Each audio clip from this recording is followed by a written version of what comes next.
is The Ramsey Show.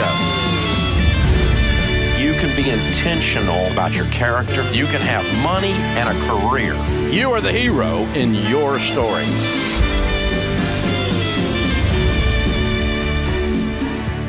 Live from the headquarters of Ramsey Solutions, it's The Ramsey Show, where debt is dumb, cash is king, and the paid-off home mortgage has taken the place of the BMW as the status symbol of choice.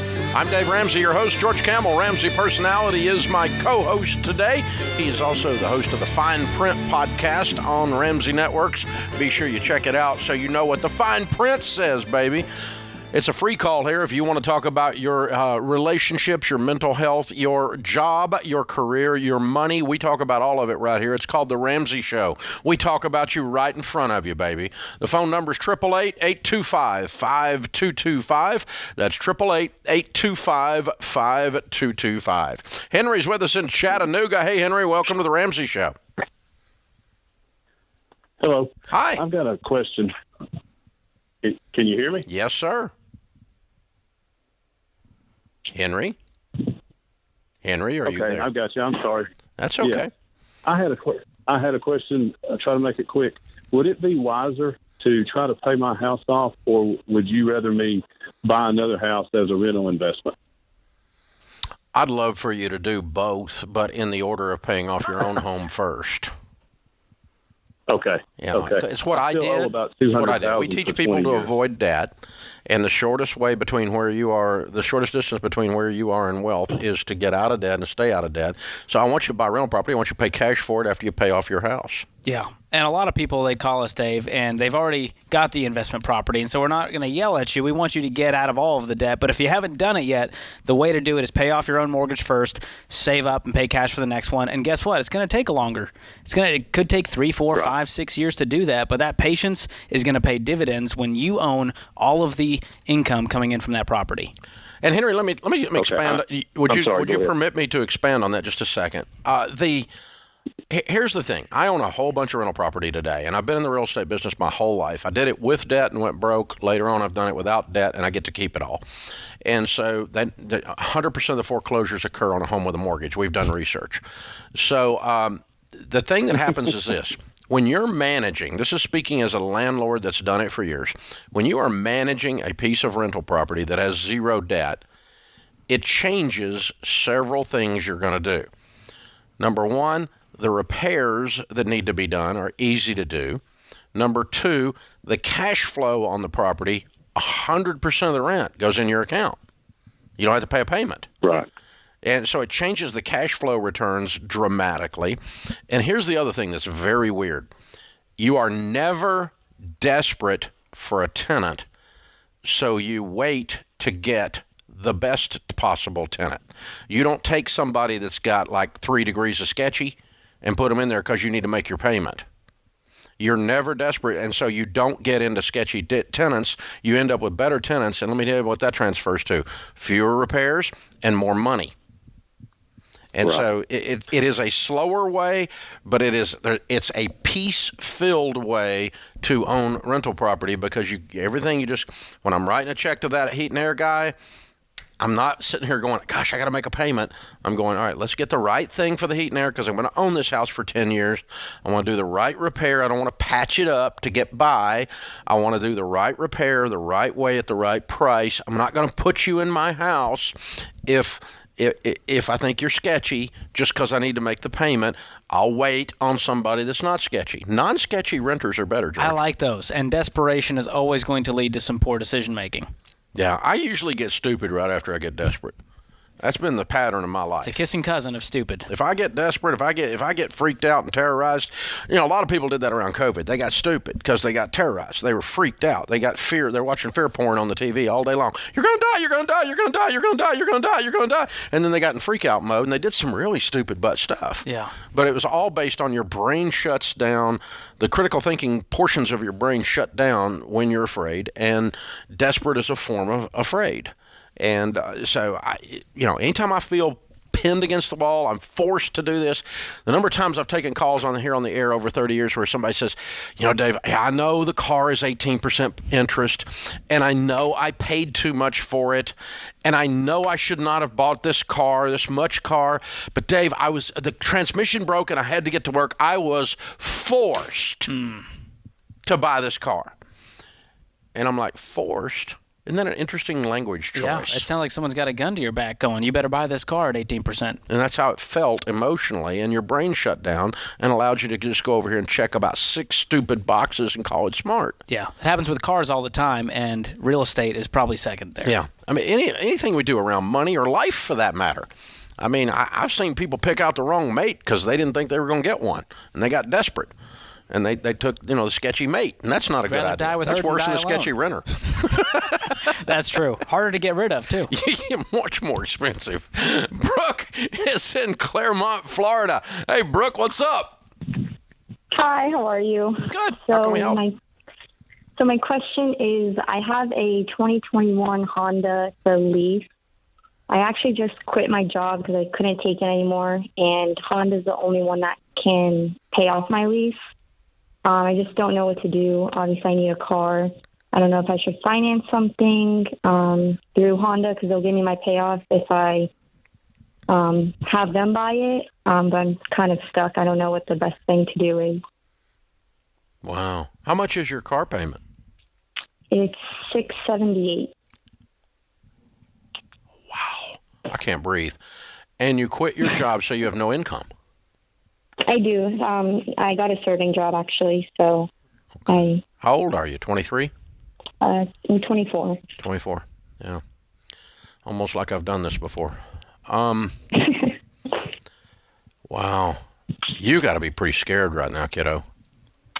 I mean, I have my boyfriend.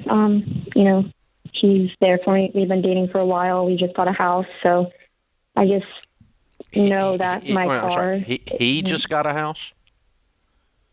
I mean, we got it together. I'm on the deed, but it's his house, yeah. Not if you're on the deed, it's not. Well, yeah, so it's our house. Yeah, guess so. I guess you're in a partnership with somebody you're not married to. Okay. There's a lot here. So what I want you to do is go get a KBB, jump online to KBB and find out what this car is worth, not what the dealer says it's worth. Mm-hmm. And then I want you to find out from Honda what the early buyout on the lease is. The used car market has gone bonkers, and it's very possible you can get enough out of this car if you sold it to an individual to pay off the lease. Okay. That gets rid of the disastrous mess that is called your car. Your car deal, honey, is cray-cray. It's over-the-top nuts. And it was exposed when you quit your job, but it was already crazy before you quit your job. Yeah, what you're making in payments right now, you could save up in a few months and get a beater car to get you around. Yeah, go buy you a $1,000 car with cash, drive that for a month, then go buy a $2,000 car with cash, drive that for a month, then go buy a $3,000 car with cash, drive that for a month, then go buy a $5,000 car. You're going to be able to do that once you get working again, but you got to get to working and you got to get rid of this payment. And I don't even want to start on you about buying a house with somebody you're not married to. You have gotten yourself into a mess there also. It just remains to be seen. So get married, please. This is The Ramsey Show.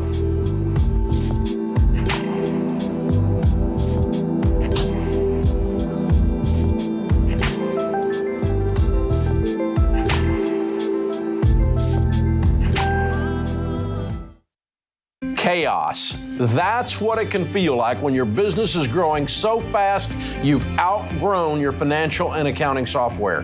The faster you grow, the more likely you are to lose control of the numbers. And here's the reality. If you don't know your numbers, you don't know your business. That's why we use NetSuite by Oracle, the #1 cloud financial system. Over 28,000 companies use NetSuite by Oracle, including Ramsey Solutions, because NetSuite gives us a single view of everything we need to make daily decisions.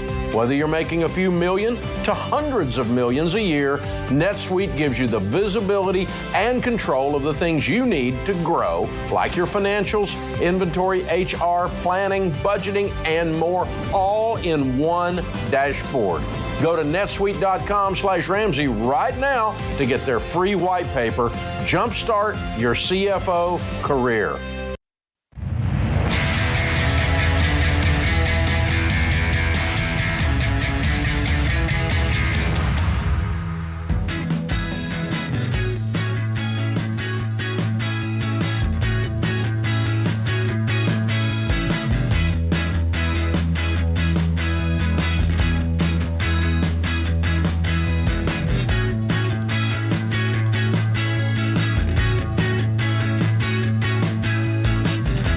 George Camel, Ramsey Personality, is my co-host today.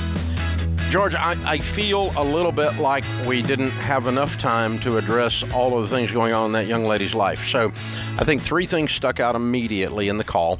And for the rest of you listening out there, here's what our advice would be.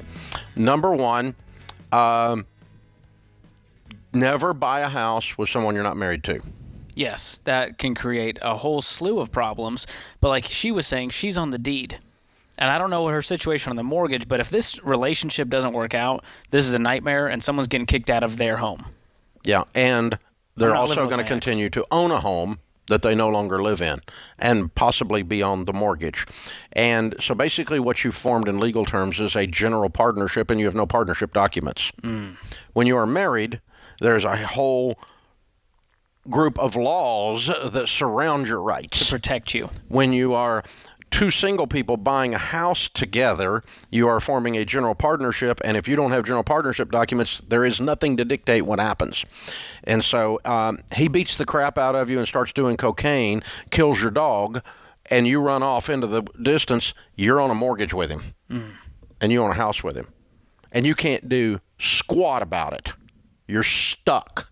Maybe it's not as severe as that. Maybe it's not as bizarre as that, but you are stuck. So if you're going to shack up, one of you buy the house, the other one be the one that's going to leave when this doesn't work. Okay? And you're free then, and they're free. But there's no mechanism like in a divorce. There's a mechanism that forces what happens with the ownership of the house, the dissolution of the assets of the marital assets. But there is no mechanism for this unless you spend $20,000 going into civil court and legal fees to get this disbanded. So it's just a nightmare. It's also a relational nightmare. It's also a lot of other things that are dumb. But in addition to that, you've just set yourself up in a financial, credit, and legal mess. Yeah. Okay? Number one. Number two, if you're upside down in a car, you owe more on it than it's worth, and you have a ridiculous car payment that you shouldn't have bought, and some life event occurs that tells you that, the way you get out of a lease is a lease has an early buyout. That is different than the total of all the payments. Okay, you can't just add up all your payments plus your residual value at the end. You call and get the early buyout because that is in effect, it's like getting an early payoff on your loan.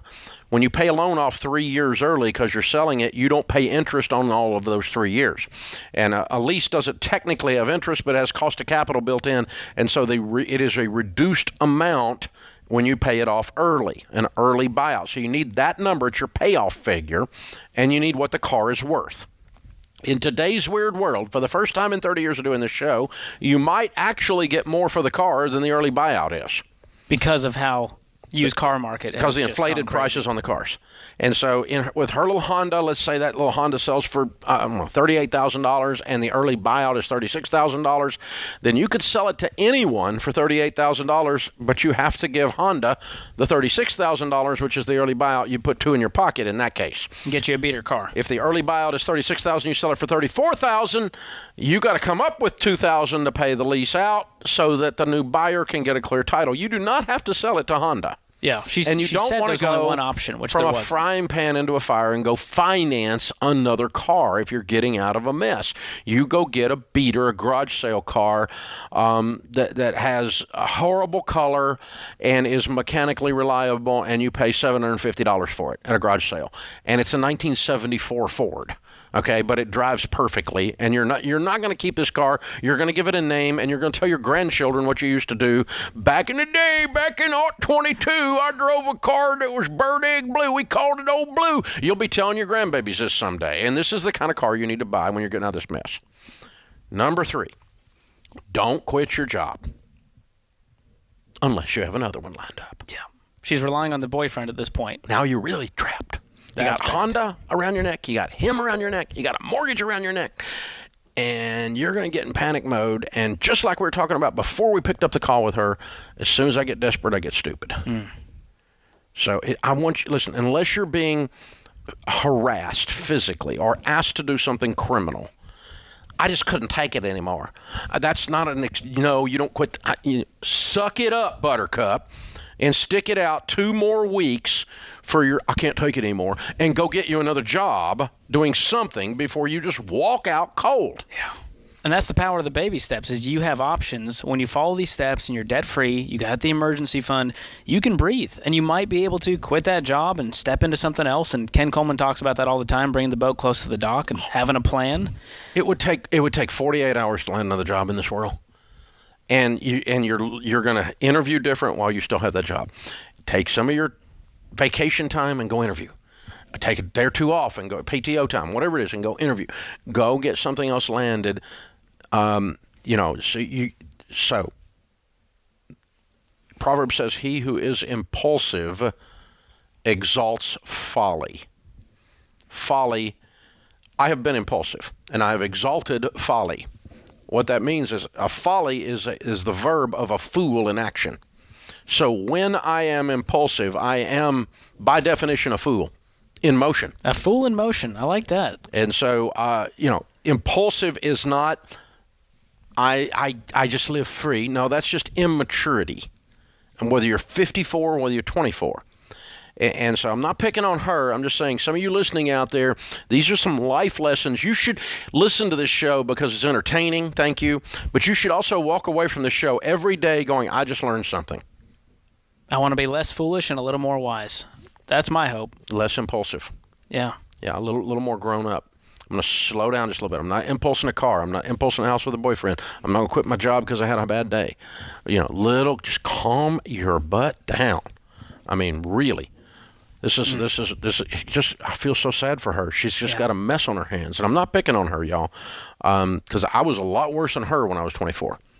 A lot worse. That's not the point. The point is, if we're going to listen to this stuff, we need to get what are the nuanced lessons out of this rather than just be aghast at how bad the situation is. All right, Gabriel is with us in St. Louis. Hey, Gabriel, what's up? Hi, Dave and George. Thank you for taking my call. Sure, what's up? I have a question for both of you. We are in the middle of doing a refinance on our mortgage to pay off our credit card debt, the tough shed, and half of a car. And we're now questioning it because our mortgage balance is $216,000 with a 2.5 at 15%, 15-year rate. And the new mortgage would be $244,000 with a 4% interest rate for 15 years. No. We're trying to figure out, should we do this? Should we not do this? You're going backwards. Okay. You're taking a higher interest rate to finance a steak dinner that you put on that credit card over 30 years. That's what I keep saying to my husband. Yeah, this is dumb. Like, well, let's give us a cushion. And I'm like, but this is not Dave's rules and plans, and I don't want to do it. My gut tells me not to do it. And let me just tell you, here it has nothing to do with what Dave thinks, okay? Dave's rules don't matter. The only reason I would ever give you a guideline is because it's what's good for you. It's not like Dave Ramsey needs you to go do it a certain way. What's good for you? What's going to cause you to win? And so what's your household income? Our household income net is $98,184 a year. On monthly, it's $8,180. And how much do you owe on your car? On our car, we owe right at $50,000. $50,000 on one car? Yes. Okay. Yes. Okay, go ahead. And your credit card? Our credit cards are $13,735. Mm-hmm. Okay. And what was the other debt? The mortgage. Okay, that's all. You just had those two in the mortgage. Okay, cool. So here's what I would tell you to do for you. Not for me, and not because it's my rules. What I tell you to do because of you. I want you to cut up your credit cards, get on a budget, and sell this ridiculous car. It's nuts. It's 2 cray-cray cars in a row. Up all their income. This is the cray-cray car hour. Wow. This is the Ramsey Show.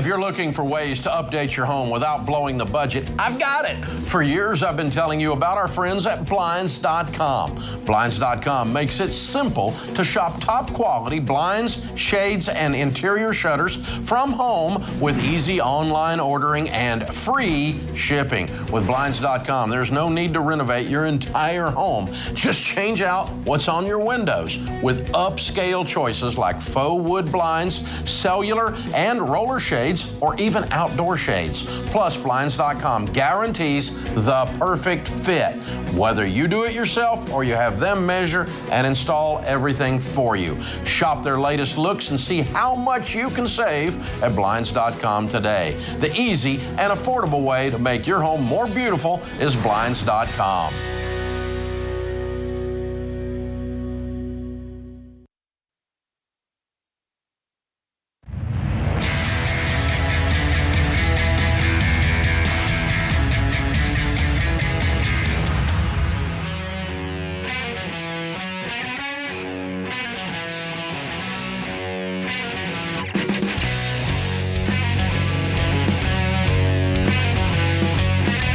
George Camel, Ramsey Personality, is my co-host today. This is the Ramsey Show. In the lobby of Ramsey Solutions on the debt-free stage, Peyton and Haley are with us. Hey, guys, how are you? We're great. How are you? Better than I deserve. Welcome. Where do you guys live? We live in San Antonio. All right. Welcome to Nashville. How much debt have you paid off? We paid off $110,305 in 21 months. Good for you. And your range of income during that time? Range of income was 115 to 155. Wow. What do y'all do for a living? I'm a 7th grade life science teacher, and I own my own scientific consulting company. All right. And I'm a land surveyor. All right. Very good. Well, you're making good money. What kind of debt was this 110? Our mortgage. Whoa! Look at it, weird people. How old are you guys? 24 and 28. And they have a paid-for house. That hurts my brain in the best way. Woo! Yeah, baby! Touchdown! What's this house worth? It's about $250 now. Wow. That's so fun. You're so weird. I love you. You're amazing. This We love is you great. back. This is great. This is amazing. All right, so how do you pay off 110 doing, that's $55,000 a year in 2 years? You were on beans and rice. That's right. We love budgets. I love budgets. He went along with it. That's incredible. Yeah, I'm the spender by far. But I mean, you guys have been tight. There was no room in this. Yeah, we got promotions. We got side hustles. I started doing some wedding coordinating on the side as well. I worked a lot of overtime. And nobody on this stage afraid to work, right? No. Y'all were getting it, man. I mean, you were getting it. Thank you. This is beautiful. Congratulations. Have you guys always had this level of work ethic? I think so. I think so. We've both worked since we were young. Wow. Are you financial peace babies? I got to hear the story of how you got connected to all of us. How did you get started to do this? So my parents did FPU when I was a kid. Yeah. And so I always put that as something I'm going to do in the future, and then never really thought of it again. We both heard of Dave Ramsey and financial peace because we grew up in church and everyone talks about Dave Ramsey. But we didn't really do finance. I guess we didn't really know all of the classes. Like we didn't take them all until we were married and we took the financial peace class together. Yeah. But this all started really much before that. When we were dating, I was paying for grad school in cash. And I got... Haley didn't just pay for grad school. She paid through undergrad by herself as well. And she took a couple loans when she was a freshman and then paid the rest of the way through undergrad and grad school in cash. And so she kind of looked at me whenever we were dating and said, hey, you ought to look into doing a budget. That's a nice way of saying it. Hey, he had all the other boxes checked, so this was the only one we had to talk about. Yeah. Did it feel like a threat at the time? Like, you ought to do a budget? It was very casually mentioned. Kind of like that, me, then you ought to do a budget. Yeah, you should look into doing this. You've got a job now, and that kind of clicked, and I was like, oh, wait a minute. This is the time that I'm supposed to be doing that. This I is had the future put it together. that you yes, talked this about. is the future. That's amazing. And I had watched her. She got her school loans bill in the mail in grad school from undergrad, and it had about doubled to almost $30,000. And she freaked out and paid all of it off I was in not about happy with those 4 bills. months. She paid all those off. So I was like, hey, this should be a priority. So we made it intentional and did it from then on out. And I had my own budget until we got married, and then we combined. How long you been married? 2.5 years. Okay, so right after you got married, you bought a house and attacked it. Yeah, we lived- rented a really cheap apartment for about 9 months. It was rough. Saved up. We put about 40% down on the house. And so then whenever we got the mortgage first, we just went in gazelle intense on it and This paid was it off. a series of intentional acts over a long period of time. People look at 24 and 28-year-old and they go, well, Dave, it was easy for them. No, they started this stuff when they were young. They put a huge down payment. They stayed out of debt. They got out of debt quickly. And this is what can happen. Man. Paid for a house at 24 and 28. Well, moms and dads, this is what can happen. You teach your kids to work and remind them that they're supposed to go through Financial Peace University. I mean, it's just not because it's Financial Peace University, but because it teaches you how to live. Principles. It teaches you all the things that you should have learned, like in high school or before you were an adult on your own. When we took that financial peace class, we signed up for it as soon as we got back from our honeymoon. And we went in like thinking, oh no, like we're those people who don't have debt. Like we don't want to rub that in other people's faces because a lot of people are going to come here hurting. And we learned that there was a lot more in Financial Peace University than just get out of debt. We learned a lot of good stuff there. And in our 2.5 years of marriage, we don't fight about money. Like we never have, because there's no need when you're on the same page with money. And this class helps you do that. Wow. You're amazing. I'm so proud of you. Thank you. I bet your parents are jumping up and down. But They're pretty proud. Score! I love it. Yeah, this is great. Yeah, when the kiddos turn out and they don't live in your basement, we parents like that. It's a cool thing. Yeah, way to go, you guys. Way to go. So well done. Who are your biggest cheerleaders outside the two of you? So we have a couple at church that we just really love and adore, and they're doing the Ramsey life too. They're Kelly and Brant Burnett. And they're probably our biggest supporters. Yes, they are. Very good. Do people think you're weird? Like your friends are like, wait, what? Oh, for You sure. paid off your house? Like, are you just rich? Like, how do you have a trust fund? Like, They what are they asking? They do think we're crazy, but then they hear I'm a teacher and he's a land surveyor, and they're like, wait, can we like sit down for coffee? Like, how does this work? Ah, there you go. Now they're interested. There you go. Well, you're living your life well. That's why. We also started, we're Ramsey coordinators at our church now, too. Oh, yeah. So I we've hope been so. leading that. Thank you. You'll be great coordinators. What a story to tell your class and hold up that it can be done. Yeah. Just fabulous. Just beautiful, beautiful, beautiful, beautiful. Well, we've got a copy of Baby Steps Millionaires for you because for sure you're going to be one before we know it. You guys are, man, you're tracking. You're amazing. And how ordinary people built extraordinary wealth, how you can too, and you're on track. So also a copy of Total Money Makeover. You can give it to somebody in your class or somebody you're trying to get to go to the class or somebody you just want to help, whatever. Stir up a holy ruckus with that thing, man. That's what we do around here. So good job, you guys. Thank you. And thanks for leading the class too. That's very, very nice. It's good. And you'll get a lot of satisfaction watching other people straighten their lives out doing it. I have. So congratulations to you. Very, very well done.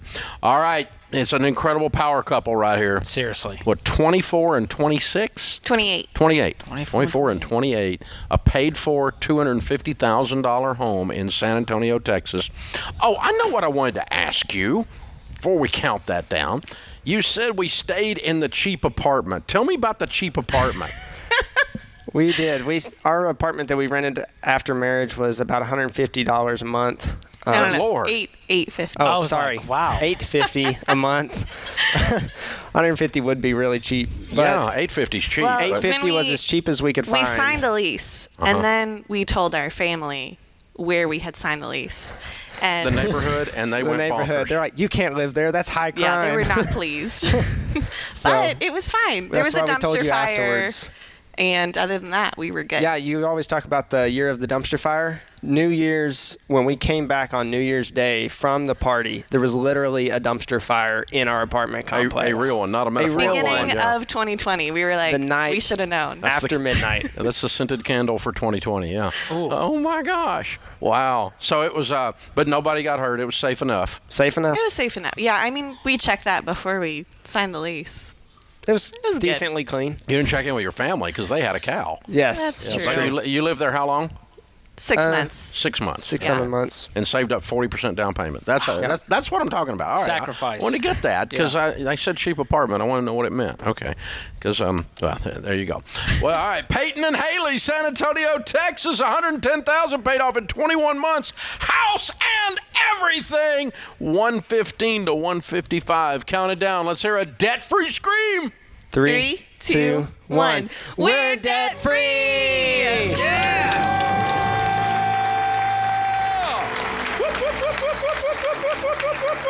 Wow. Way to go, you guys. Absolutely incredible. I've got a lot of hope for this generation, Dave. If I keep meeting couples like that, we're in good shape. Yeah, I don't know how you can not have hope when you sit in these chairs and we get to meet people in their 20s every week doing stuff like this. There's an incredible generation coming up here. Yeah. This is the Ramsey Show.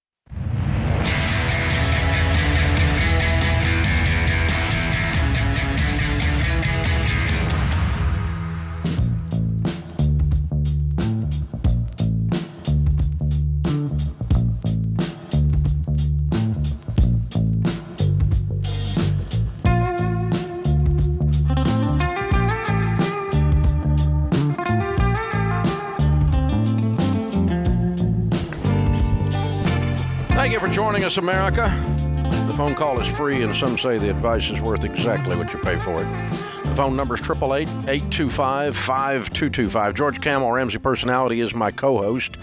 Over the last 30 years, I've walked with a lot of people that had a lot of stress, usually around the money subject, but there's all kinds of stress and anxiety and loneliness out there. And it was particularly exasperated during the pandemic. All kinds of crazy in your family.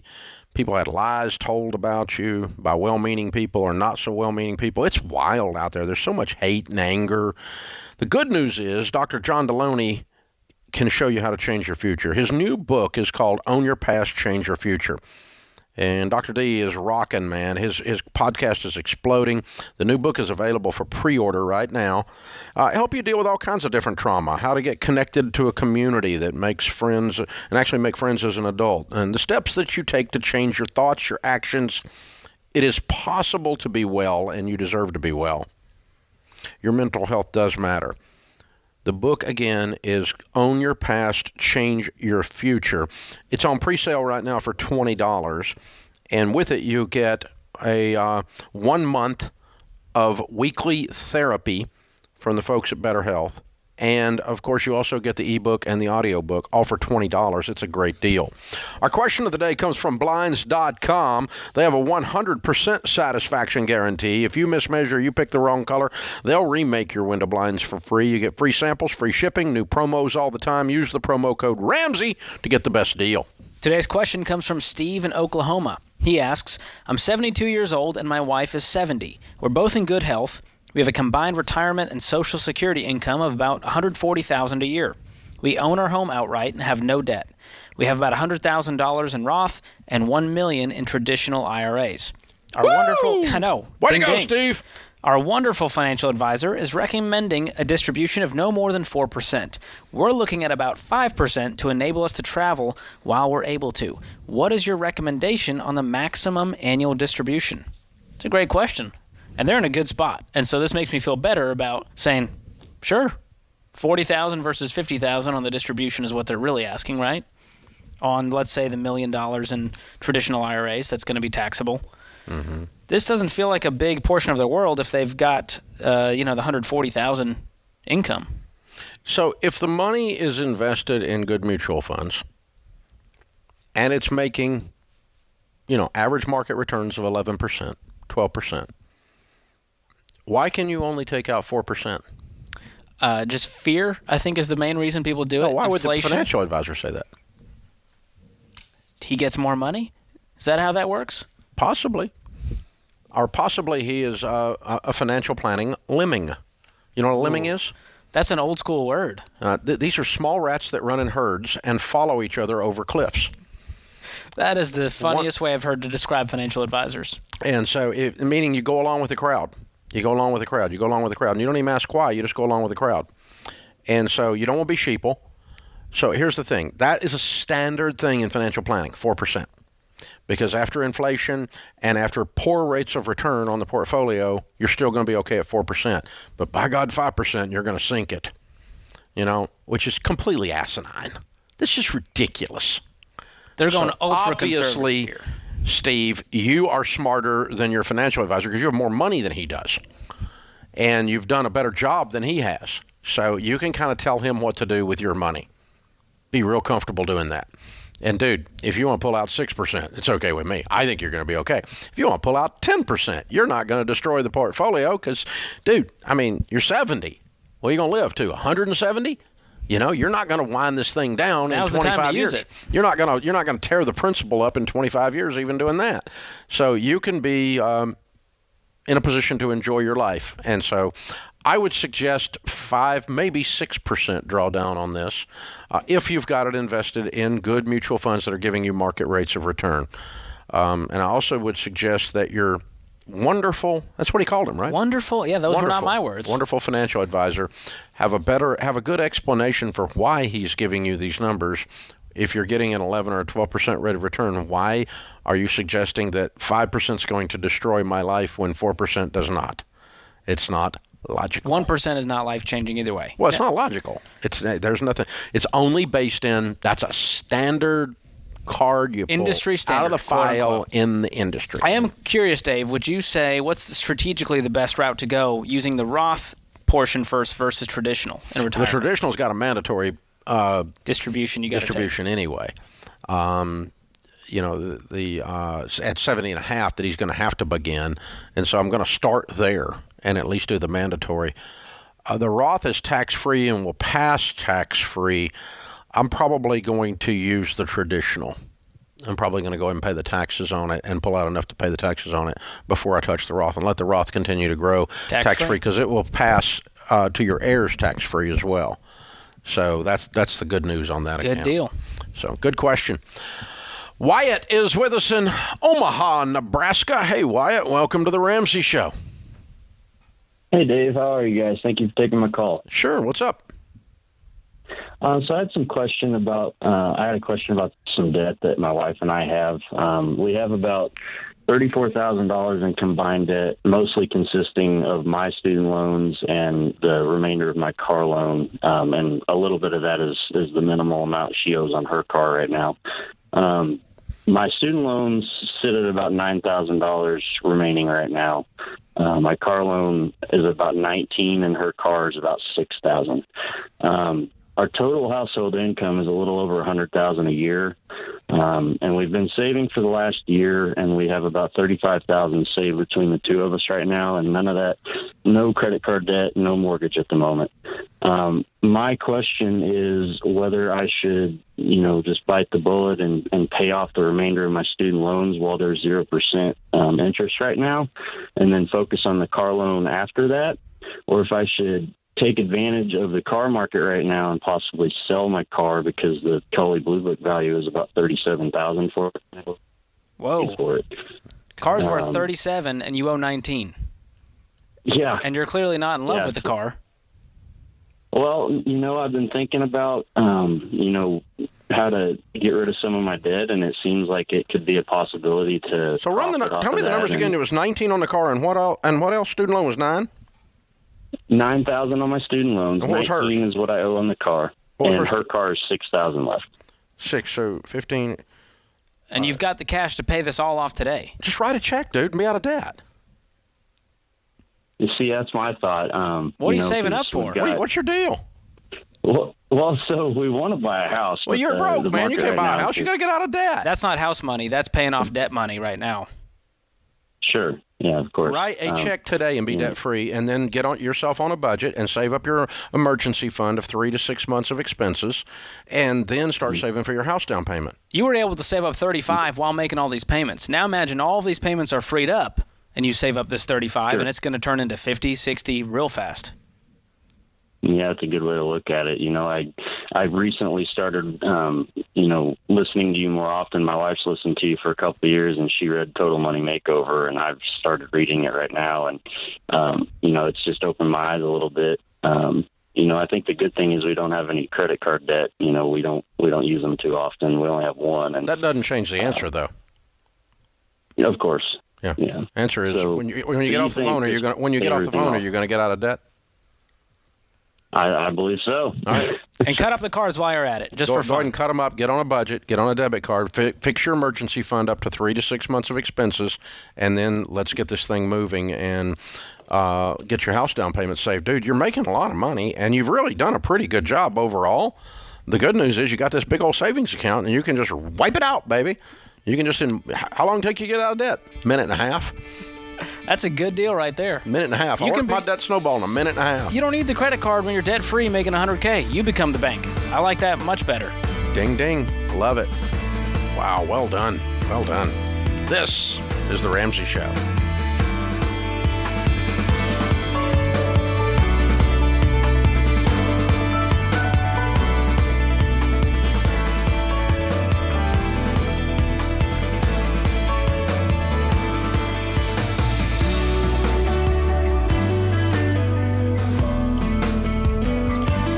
Hey, it's John Deloney, co-host of The Ramsey Show. Did you know over 18 million people listen to The Ramsey Show every week? A lot of those people listen on one of our 600-plus radio stations across the country. To find a station near you, go to RamseySolutions.com/show.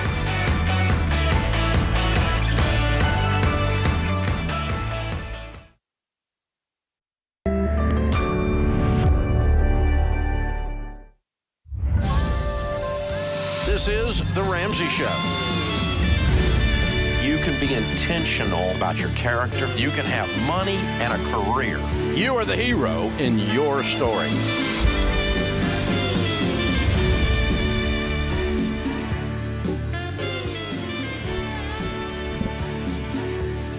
Live from the headquarters of Ramsey Solutions, it's The Ramsey Show, where debt is dumb, cash is king, and the paid-off home mortgage has taken the place of the BMW as the status symbol of choice.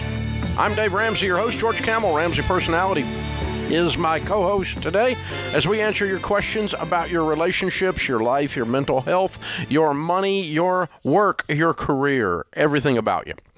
The phone number is 888-825-5225. John starts off this hour in Sunnyvale, Florida. Hi, John. Or California. Hey, John, how are you? Hi, Dave. Hi, George. Thank you so much for taking my call. Sure. What's up? So I want to contribute to my Roth IRA through the Backdoor Roth IRA method.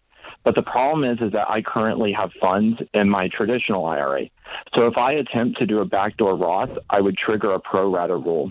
Correct. My job offers the opportunity of rolling in the traditional IRA funds to my work 401k, which would then zero out my traditional IRA, so then I can safely do a backdoor Roth. Would you recommend doing that? You can also safely do a backdoor Roth if you reduce the traditional by converting some of it to Roth and pay the taxes. Right. And if the amount this must be a mammoth. Small, this must be a mammoth traditional IRA. How big is it? It's not too mammoth-y. It's at $61,000 right now. And that's triggering the backdoor Roth is going to trigger a distribution on that. That's what I've done a backdoor Roth before. I know, but it doesn't always trigger a distribution on your traditional. Just if the traditional meets some of the mathematical guidelines, if it's large enough. Oh, I don't think that's large enough. I don't think that's large. Have you talked to your SmartVestor Pro about this? No, I have not talked to my SmartVestor Pro regarding this. Okay. Yeah, I think you need to get a pro in your corner and talk that through, because typically if the Roth IRA is going to cause some kind of a distribution problem, it's because the ratio, and I can't remember what the stupid rule is called off the top of my head, but there's a math rule that triggers this, and it's not all of them. If you have a tiny little, let's say you had a $6,000, as an example, traditional, right? It wouldn't trigger it at all. 100% would not. Okay, I just can't remember how to do the calculation or what the name of the stupid thing is off the top of my head. So you're gonna have to sit down with somebody who knows more than I know, but that does this every day. But I think you're okay. I don't think you're gonna have to do this, and it could be that if you move $20,000 of this over into Roth, and that creates a $3,000, $4,000 tax bill, that you're not going to have any problem. That's possible too. That's a good way to do it. But the trick is get with your SmartVestor Pro and get somebody to get down in the weeds of your numbers that does this every day, and I think they can guide you through this. You could go the way you're suggesting, but it'd be my last option. Yeah. It's an interesting situation when you get into the pro rata stuff and really dive deep when it comes to moving around your IRAs and your employer's retirement plans. It can get messy. So I like having that pro in my corner who I can just go, hey, man, I've got this. What would you do if you were in my shoes? Yep. That helps. So there is a lot in the news about debt these days. Oh, yeah. Never gets old, does it? You've been doing it 30 years. Long time. It's amazing. I keep hearing there's debt in the news. Who knew? Wow. Well, I found this article earlier today, Dave, and it was interesting because I found some conflicting news. So maybe you can help me sort this out. Here's one from Fox Business, which was encouraging. More Americans optimistic about their finances in 2022 despite inflation. So, inflation's rising at the fastest pace in decades, it says, which means consumers are paying more for rent, utilities, groceries than ever before, plus federal student loan payments restart this year, potentially impacting financial stability of millions of borrowers. However, a new survey from Ally Bank shows that most Americans are optimistic about their finances, despite all of this. More than half, 53% of respondents said they're confident about their personal financial standing. 59% believe they'll be better off financially a year from now. And two-thirds, 65%, said they'll likely achieve their financial goals for 2022, even with record high inflation. So people out there are optimistic. And even with the fact that they've gone further in debt in 2021 than at any time in history. That's the consumer confusing debt went through part. the roof. Here's what we're seeing from Reuters here. U.S. household debt increased by $1 trillion in 2021, the most since 2007. Higher borrowing was fueled in part by rising prices as consumers cope with the strongest inflation seen in nearly 4 decades, and households supported by increased savings and higher incomes seem to be handling the larger debt loads well so far. So this brings me to my next point, Dave. I'm curious. You've seen some things in your day. Not trying to age you here, but you've been through 2008. You've been through a real recession. And this is saying the debt has increased the most since 2007, right before our last big recession. Do you feel like we're heading towards another one based on these numbers? Well, I don't know. I don't know the answer on that. Economists and weather forecasters, the only people can be wrong all the time and keep their jobs. It's a good job to have then. But the thing that always does run parallel with this, okay, is if my income is high enough and I can keep spending even money I don't have by going further into debt, then I can ignore inflation and I can ignore the fact that I'm going further in debt than I ever have in my life, and I can ignore the fact that the United States of America is going further in debt than it has ever gone in, that the deficit has doubled in 1 decade. Doubled. The amount of debt we're in the United States has doubled. The United States government has doubled the debt, and that pulls money out of the economy. So when the U.S. borrows money using bonds and parks it on the sidelines, they borrow, $1 trillion here, $1 trillion there, and they park that money over on the shelf. It's no longer out here moving around doing things. It's sitting over here. So they're sidelining it. They're shrinking the money supply by sucking the marrow out of the bones of the economy with the borrowing for the United States government. That's what they're doing.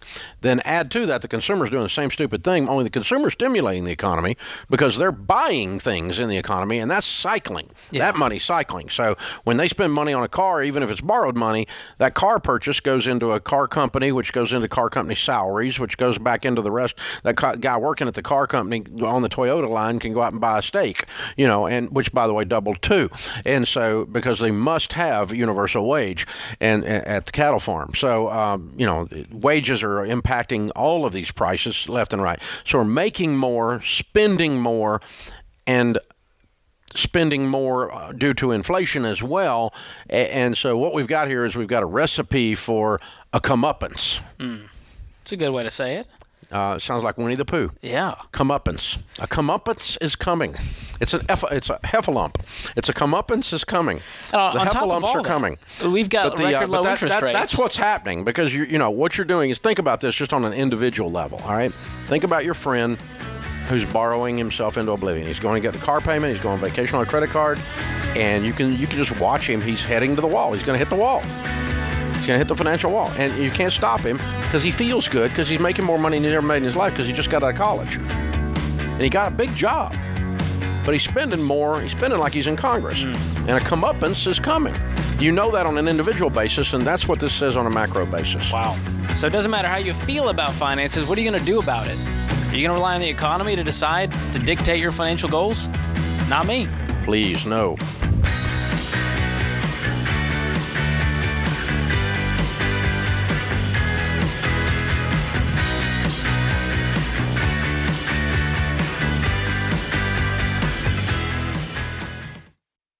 If you're not using Pure Talk for your wireless, you're paying too much.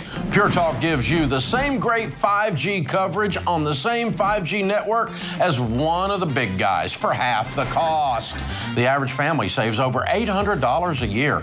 Go to puretalk.com and choose the affordable plan that's right for you. With their 30-day risk-free guarantee, you have nothing to lose. Go to puretalk.com and enter the promo code Ramsey to save 50% off your first month.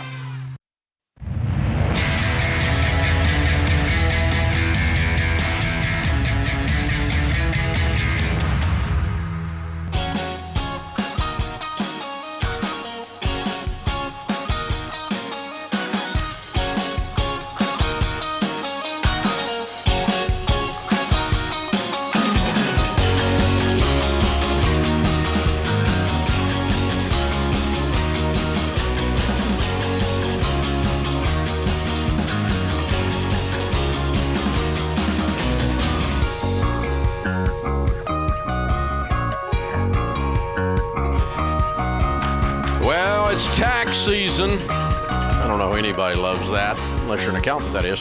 The truth is, most of us dread filing taxes because it makes us mad, and it's a pain, and it's confusing, and if filing taxes wasn't bad enough, tax software, if you're using that, they hit you with extra fees, or they try to sell you debt, oh God, it's a mess. But filing your taxes does not have to be horrible. We created Ramsey Smart Tax to give you software that you can actually trust. Smart Tax has steps that are simple and clear, so you know you've done your taxes right. No more headaches and second-guessing yourself. We'll never tack on a surprise fee for you. We won't sell your info to scummy companies. We won't offer you debt. Can you imagine that? A Ramsey product offering you debt, yeah. So when you sign up for Ramsey Plus, it's even easier. If you're a Ramsey Plus member, you actually file your federal taxes free with Ramsey Smart Tax.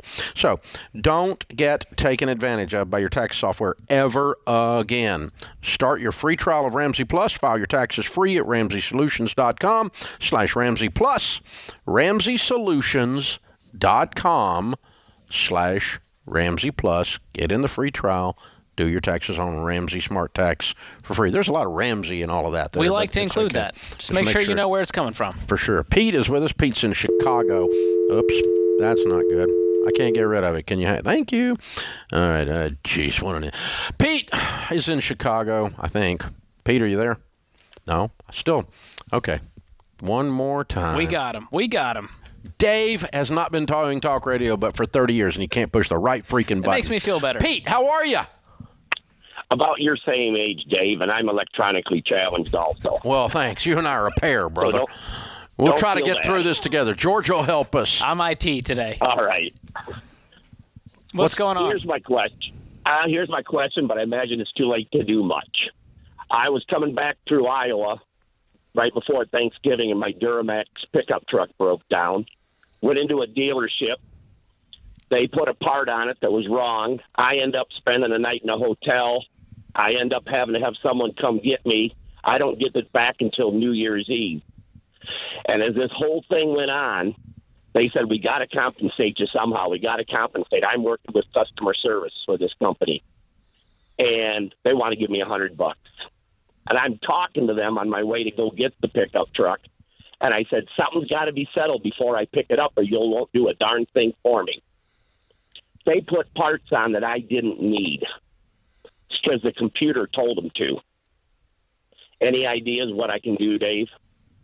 I'm not very happy. Without your authorization? I mean, did you not you didn't have a discussion with them while the repair was going on?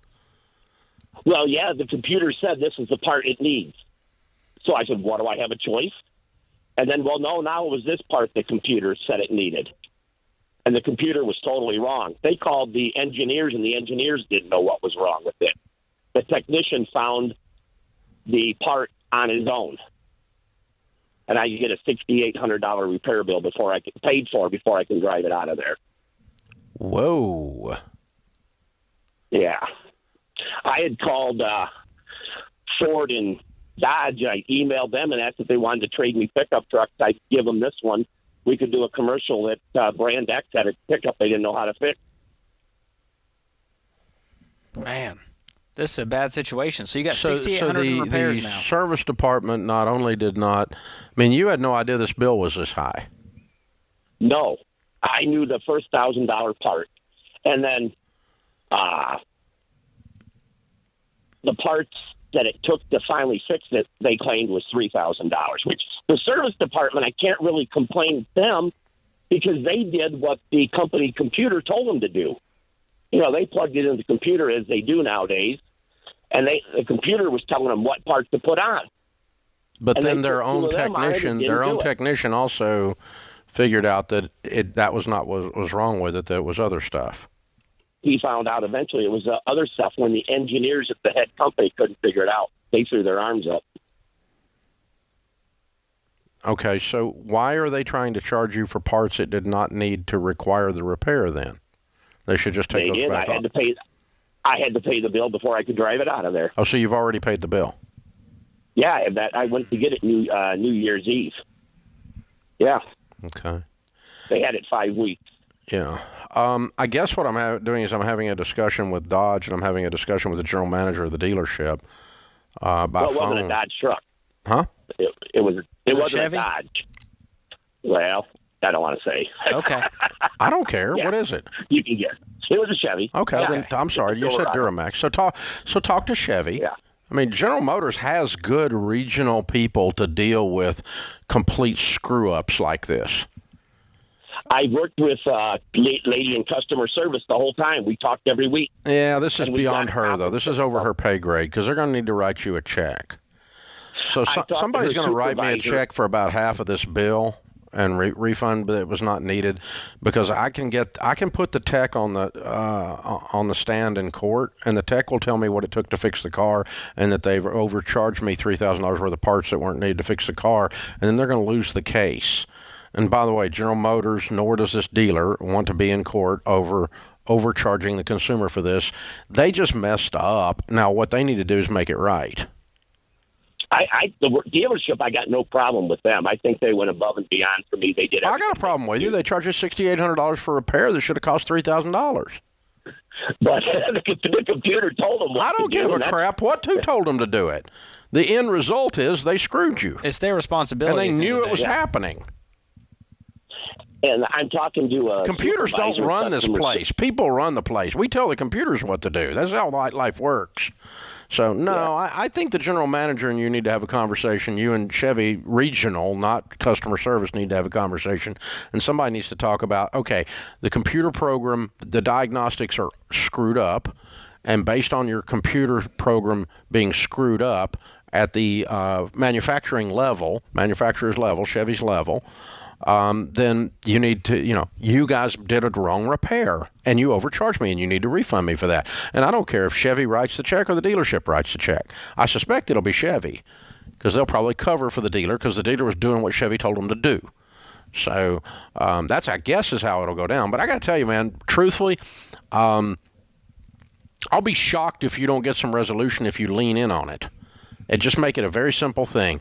The repair should have been around $3,000 based on what the tech finally found out.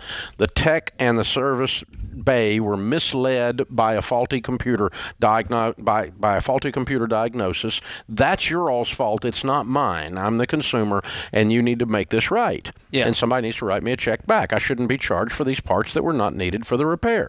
That's not right. And if you guys don't make it right, then we can make it right by talking about it on the internet and put it in, going to court. It's all going to be messy. It's going to be a lot messier than $6,000 for you. And then I'm going to have to sue you for like $1 million because I'm pissed. And, all this, I don't want to do all that. And it's just not worth it. It's just you guys because it's Chevy and you guys do the right thing. Because I got to tell you what, generally speaking, our working with people that have had problems over the years, Ford, Chevy, Toyota, Nissan, they do a good job of doing the right thing at the corporate level on this type of situation. They really, we don't run into them just messing people over. They just don't. Number one, they build a good product. And number two, this doesn't happen that much. And so they've been making customers happy a long time. Yeah. And you're going to have to stand up for yourself financially, advocate for yourself, be a little bit bad cop. I don't care. They're not your friends. I don't care how nice they were. Yeah. This is $3,000 that they stole from you. And I don't even care whose fault it is. It wasn't mine. It's one of you guys over here. One of you people messing with my truck. I don't know who it was. Some of y'all screwed up. And then you overcharged me. Just send Dave over there. And held me hostage. Yeah. I'm going to hire a new service where Dave Ramsey fights it. That would be fun. It'll be expensive. Yeah, you're right. We can't afford that. I'll do it. Also be nasty and bloody and ugly and no, I'm not doing that. Okay. That was a good effort. This is The Ramsey Show.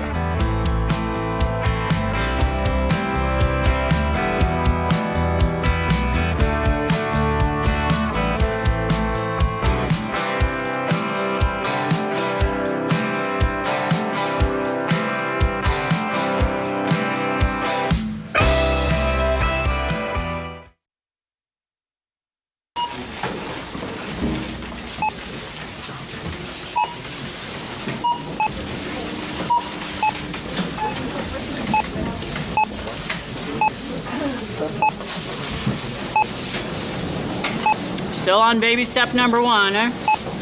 How'd you guess? With healthcare costs rising, learn how Christian Healthcare Ministries can help you make the most out of your budget. Visit chministries.org/budget. Don't worry, it's worth it.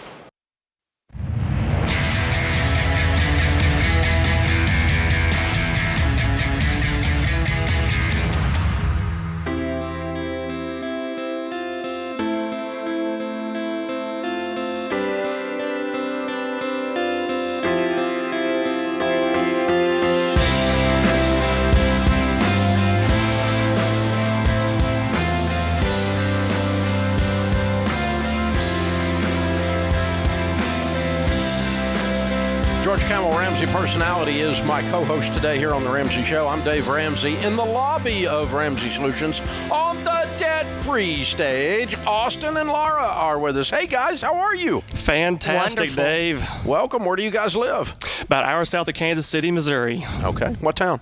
Butler. All right. Welcome. Good to have you guys. And all the way down here to Nashville to do a debt-free scream. How much have you paid off? Paid off $146,885. Way to go. And how long did that take? 4 years and 9 months. Love it. And your range of income during that time? We started off around $92,000, got up to about $101,000, and then ended around $95,000. Okay, cool. What do y'all do for a living? I'm a district operations specialist with Syngenta. Mm-hmm. I work in sales and marketing, and I'm also a Ramsey Solutions financial coach. Oh, wow. Very cool. Thanks. What kind of debt was the $147,000? Our mortgage. Our house. Oh! Look at it, weird people!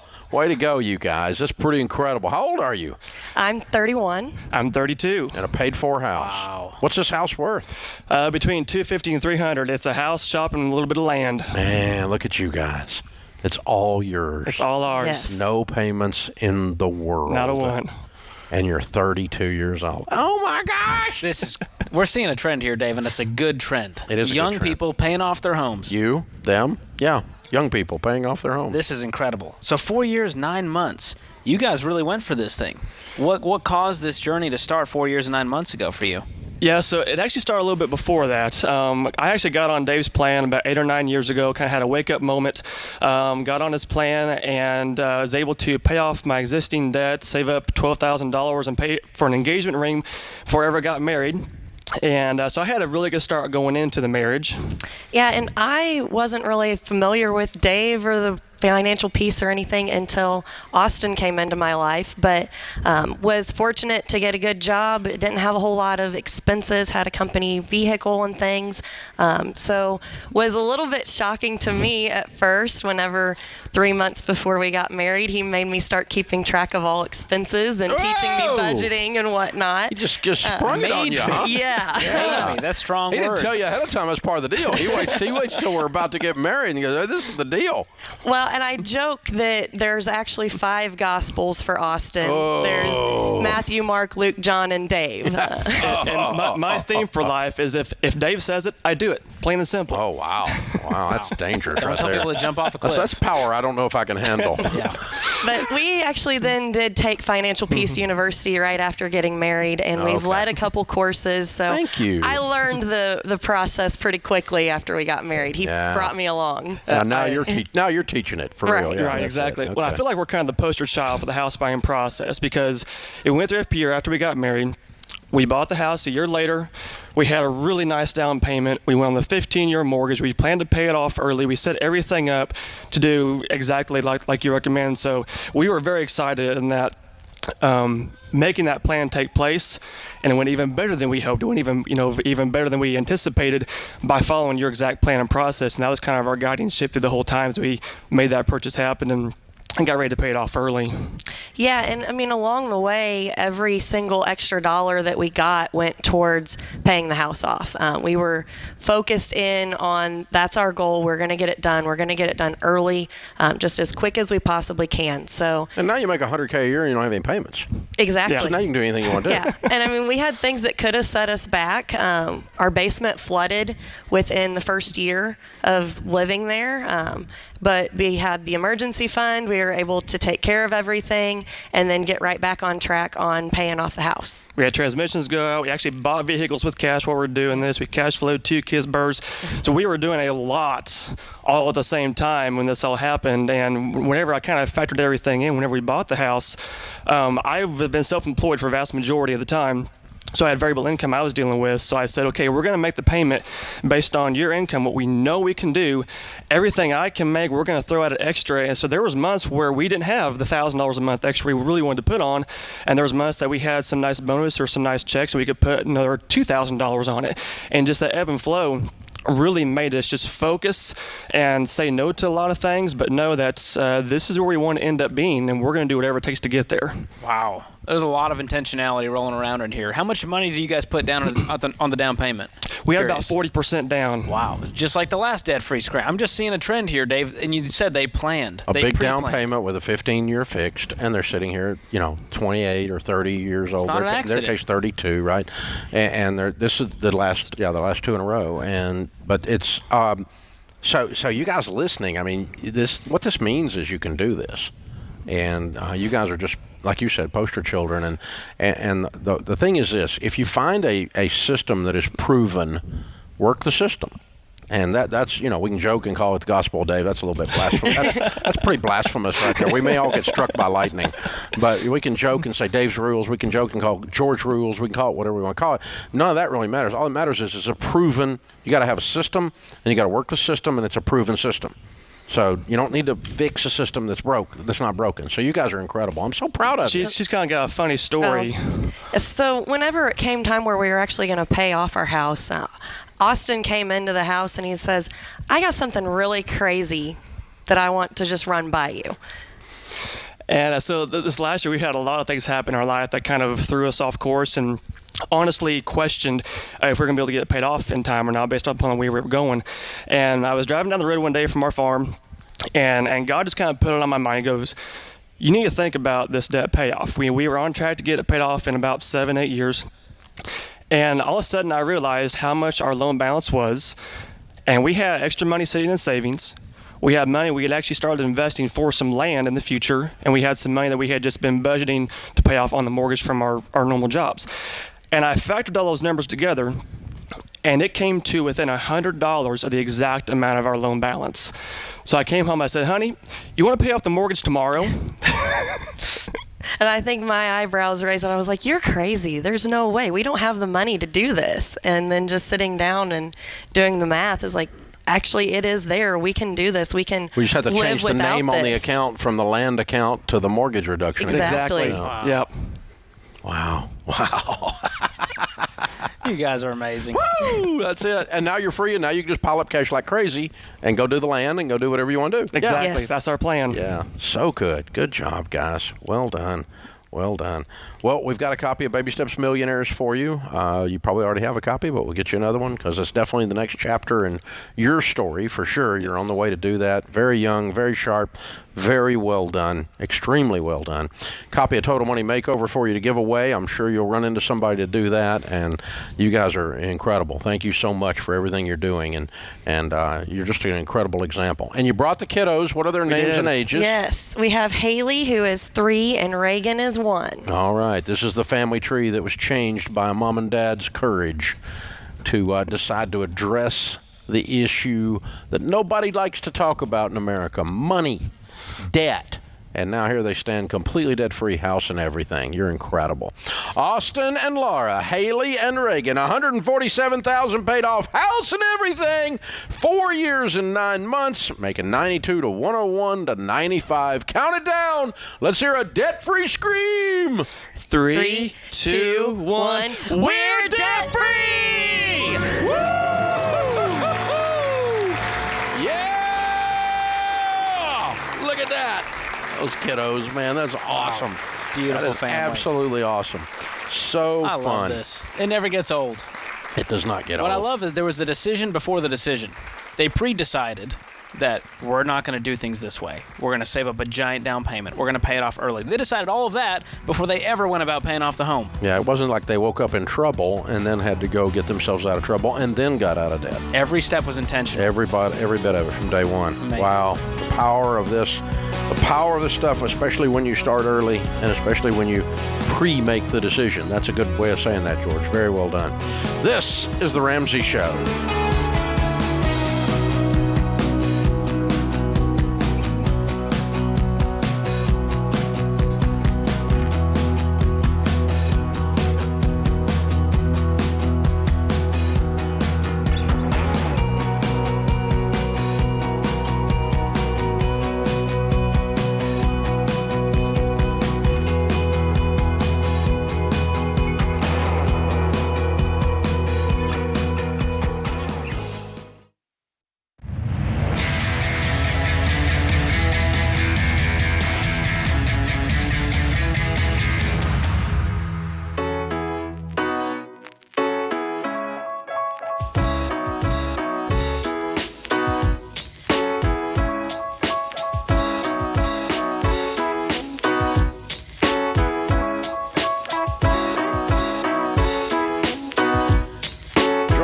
Ramsey Personality is my co-host today. Thank you for joining us, America. We're glad you're here. Michael is with us. Michael's in Knoxville.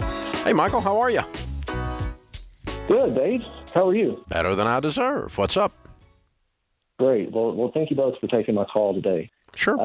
My wife and I I'm hoping to keep keep it going from the previous debt-free screen. My wife and I are considering paying our mortgage off, but we're thinking about approaching that from a different direction. Basically, I would like to take money out of my traditional IRA to do that. And I know the typical answer to that is no. But our situation is maybe a little different. Currently, my wife and I are both about 40 years old. Our house is worth about $575,000. We have a $253,000 mortgage on it, and the payment is about $1,600 a month. Now, combined, we have about $575,000 in traditional IRAs. About $425 of that is mine, and about $150 of that is hers. Okay. So why would you want to pay 35 or 40% interest on the money to pay off your house? Well, mostly because it's there. You want to pay 35 to 40% interest to pay off your house? It would be about at our current tax rate with the penalty, we'd be looking at about $80,000. What's your income? What's your household income? 150. Why do you want to pay a 10% penalty plus your tax rate to use your own money? That's ridiculous. No. You really want to be out of debt bad. No, I'm not going to tell you to do that. Well, most of the calls, my wife is a stay-at-home mom. So we've been a single income for the last 10 years or so. You make $150K.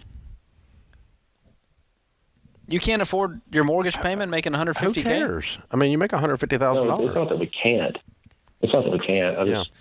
I'm curious. No, I'm not recommending. Listen, it is the same thing as going to the bank, and the bank says, let's pretend you're in a 25% tax bracket. Then you have a 35% interest rate. And you go to the bank and you borrow money at 35% interest to pay off your house. That's effectively what you're doing when you cash this out and you pay the 10% penalty plus your tax rate on your own money to give this up. You're giving up money you don't have to give up. And no, I would not do that. Michael, what have you been investing out of your income towards retirement? How much, what percentage? All with my working life, it probably averages somewhere in the neighborhood of... No, what are you putting right now? What percentage of your income are you putting into retirement today? Today, we're on 456, so it's right at 15%. Okay. All right. Then just keep working 456 is the answer to the question. I just didn't know if you were investing 20, 30, 40% and not focus on the house. Yeah. And so that was my question, to have that much money at 40 in IRAs. He's doing great on that side. Yeah, you're doing great. I would keep working 4, 5, and 6. Is exactly what I would do. And you're gonna whittle the house down, and it's not gonna take you as long as it feels like emotionally right now that it's gonna take. You're gonna get there, and you don't need to give up 1/3 of your dollars in order to pay off your mortgage early. That is a bad trade. I want you to pay off your mortgage as bad as anybody in the United States except you. You know, and Georgia's right after me. I mean, we're cheering you on. We want you to pay off your mortgage. But, set a goal. But we don't want you 3, 4, 5 years. We don't want you to borrow money at 35% interest to pay off your mortgage. And when you pay a 10% penalty plus a 25% tax rate, 35% of your money goes to the government in order to pull it out early. That's the same thing. And I would not do that. No, I would not do that. No. Was he unclear? I don't want to be unclear. Please don't do that. Because I got a feeling he's going to go do it anyway. I don't think we talked about it. He still hasn't grasped the idea how mathematically stupid this is. Those convinced against their will. That's what they say. Vinay is with us in Tampa. All right. Is it Vinay? Did I say that correctly? Yes, Dave. How are you? Better than I deserve. What's up? All right. So I recently started working on the baby steps, and I'm almost at the baby step 2, where I'm trying to pay off my personal loans and credit cards. But here's the thing. So more than half of my income goes into paying off the minimum payments, and then the personal expenses and rent and stuff, you know.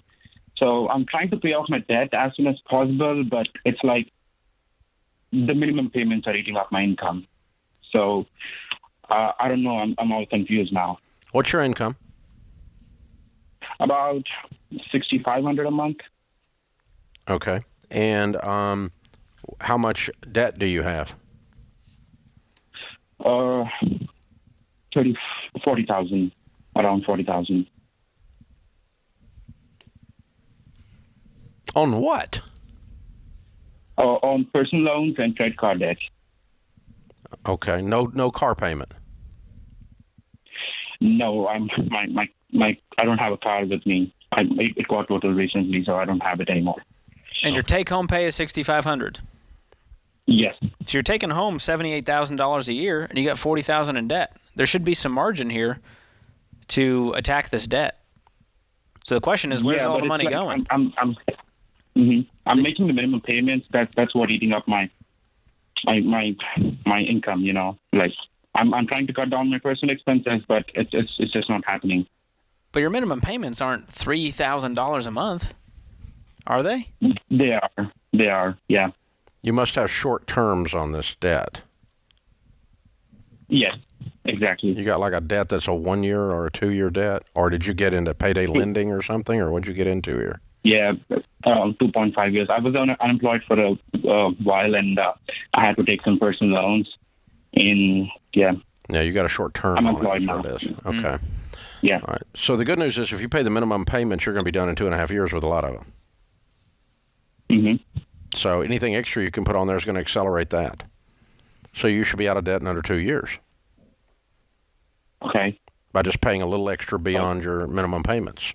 Does that sound right? So it makes sense. But when I try to calculate my the debt and my income, I see that it's half of my entire income for a year.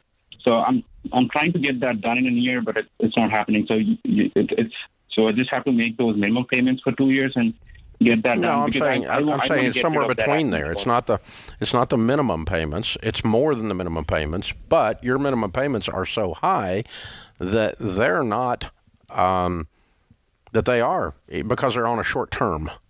And that's jamming it up, and that's forcing the payment size up in order to pay it off in 2.5 years on a regular amortization. So, yeah, you're going to pay the minimum payments plus a little, and that's going to get you out in under 2.5 years. But you're probably not going to make it in 1 year. You could, but you're really going to have to tighten up expenses even further than you figured out a way to do yet.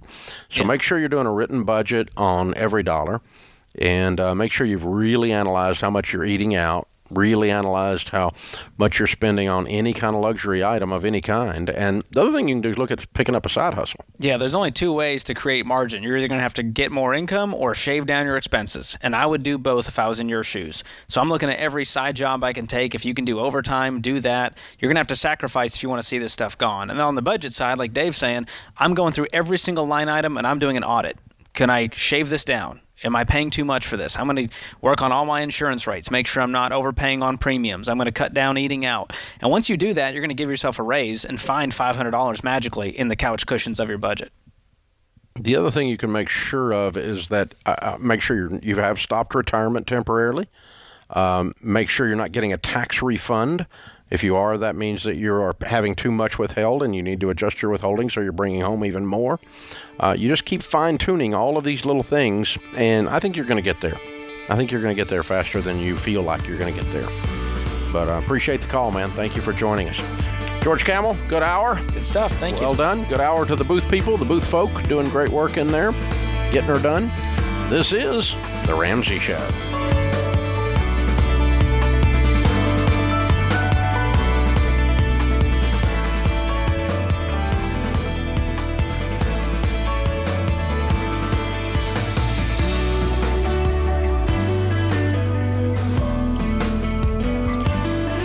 Hey folks, Ken Coleman here. Did you know The Ramsey Show is one of the most popular podcasts in the world?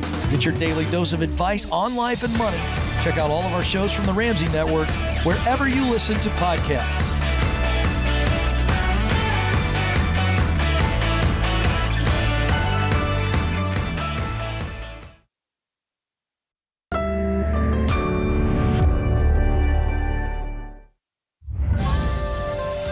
This is The Ramsey Show. You can be intentional about your character. You can have money and a career. You are the hero in your story.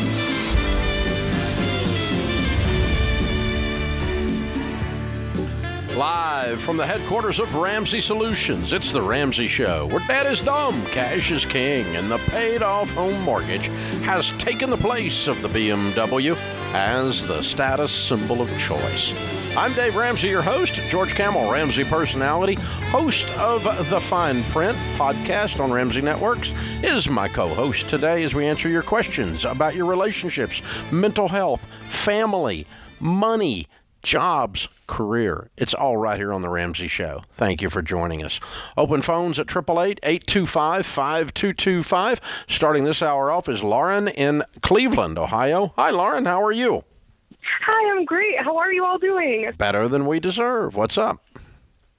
I have a question about, I've been working recently for a temp agency, and around that same time, I got an offer for a permanent position.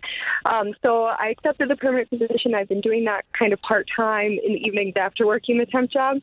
But at the temp job, and I'm trying to keep this really clear, but I've been making $23 an hour at the temp agency and $22 an hour at the permanent position.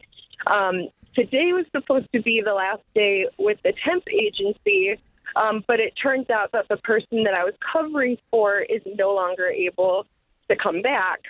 So they offered me $26 per hour to try to keep me there. That being said, I don't think that it would be wise to do that because I know that with the permanent position, I'll have PTO, I'll have benefits, and it's also closer to home for me. But I'm also just kind of curious if there might be a tactful way to go back to my manager, whoever at permanent job, to ask if I could get more money. So you want to negotiate for the full-time job and say, hey, they're offering me 26, you guys are offering me 22. Is there a way that we could get this income up before I accept? Yeah. No, you've already accepted the permanent, right? Yes. Oh, well, that's a different situation. What are the hours on the permanent? It's Monday through Thursday, 7:30 or 7 to 4:30, and 8 to noon on Friday. Okay, and so the temp position is at night? It's kind of flip-flops right now. I've been doing the temp job from 7 to 3:30, and then when were you going to convert? To tomorrow. Oh, okay. And so now you're going to, first thing is you're going to walk in, if you keep the temp job, you're going to have to walk in and tell your permanent employer you can't do the hours you told them you were going to do? Well, I wasn't really even contemplating accepting the temp job. Oh, I see. You just now know that the marketplace is allowing this. Okay. Yes, all right. Exactly. No, I think you made your deal. Okay.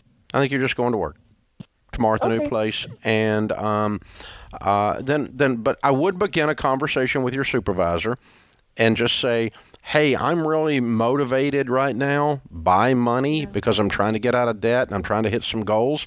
So would you please coach me and tell me what I can do here to make myself more valuable?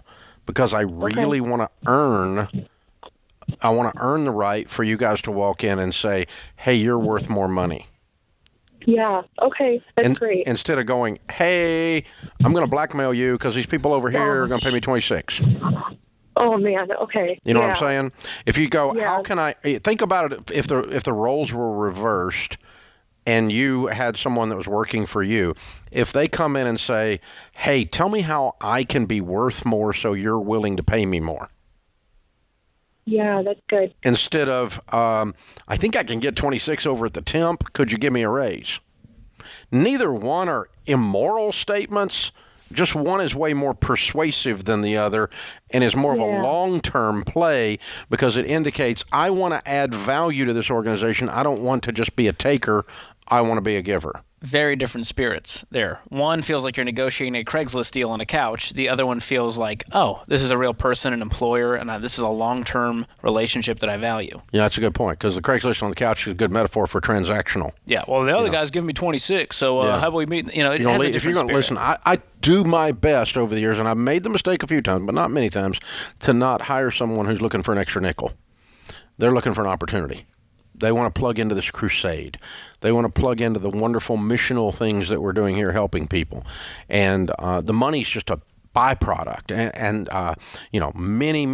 many times you've had, 5 or 6 different positions here. Yeah, maybe more than that. And you've done in each case is you've earned the right to move into another role to earn more money. You never came and said, oh, hey, I'm really talented. Look at talented George. You didn't do that, although you're very talented. I appreciate that. Well, I was once a temp, just like her. So I feel what she's feeling, going, well, at this point, in this stage of the game, the more money, that really means a lot to me. But you're a temp here? How long ago? Yeah, that was 2013. I was an intern and a temp. Okay, 9 years ago. So there's your path. That's the kind of thing we're talking about here.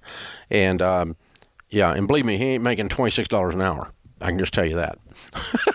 Back in the day, I look back and at least $24.50. No, I'm kidding. But for my first job, I was like, oh my gosh, someone is willing to pay me full time to work somewhere, and so I was just so excited. Your first big boy job and salary and benefits like she's talking about, and over time, if you've got the right work ethic, the skill set, the talent, you're great to work with. Growing. You grow and mature, and so I think that's going to happen for our friend Lauren over here over time. How can I add value? Not what can I extract. And it's a whole different spirit. Dean is in Yakima, Washington. Hi, Dean. How are you? I'm sure I said that. Good afternoon. Good. I'm good. What's up? Hey, Dave. Recently found out that I have a small pension from the Teamsters for a union job I worked back in the late 80s. Mm-hmm. They're offering several different ways to pay this out. I don't think I can take a lump sum on it. So my thought process was take the larger money now, and then at 65 it drops quite a bit. Yeah, take as fast as you can get it. The faster you can get it, the better. Lump sum is the fastest, but they're not offering that. No, okay. No. And then what's the next fastest? 9 different options. Oh, good Lord. Okay. So yeah, just whichever way you get the most money, the fastest is the one you want. Yeah, I'm thinking it's like $360 a month until I turn 65, and then after that it drops to 67. And that would, that gives me 5 years of $367 a month. I can invest that in like a Roth or something. Exactly. You can drop that into a Roth IRA. It's not a rollover, but you just use that money, act like you never got it, and effectively what you're doing is moving it systematically over a 5-year period of time, right? Yes. Is that the biggest offer they're giving you? That's the big boy of the 9. Well, yeah, that's life only pension. It takes the wife out of the death benefit, but I've got $500,000 life insurance on me and $1,000. Yeah, I want to get it as fast as I can get it, regardless of the death benefit. Fastest I can get it, as much as I can get, as fast as I can get. This is the Ramsey Show.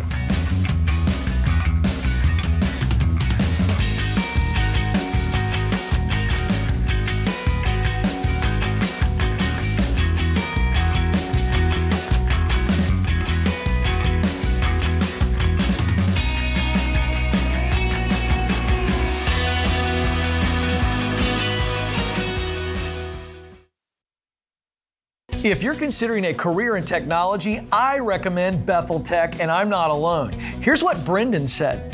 Before Bethel Tech, I was driving Uber. Within 4 months of graduating, I got a job paying $60,000. About 2 years after that, I got a remote job that pays me $130,000, all thanks to what I learned at Bethel Tech. You could be next. Get started today at BethelTech.net and get $1,000 to $2,500 off of your tuition. Again, it's BethelTech.net/Ken Coleman.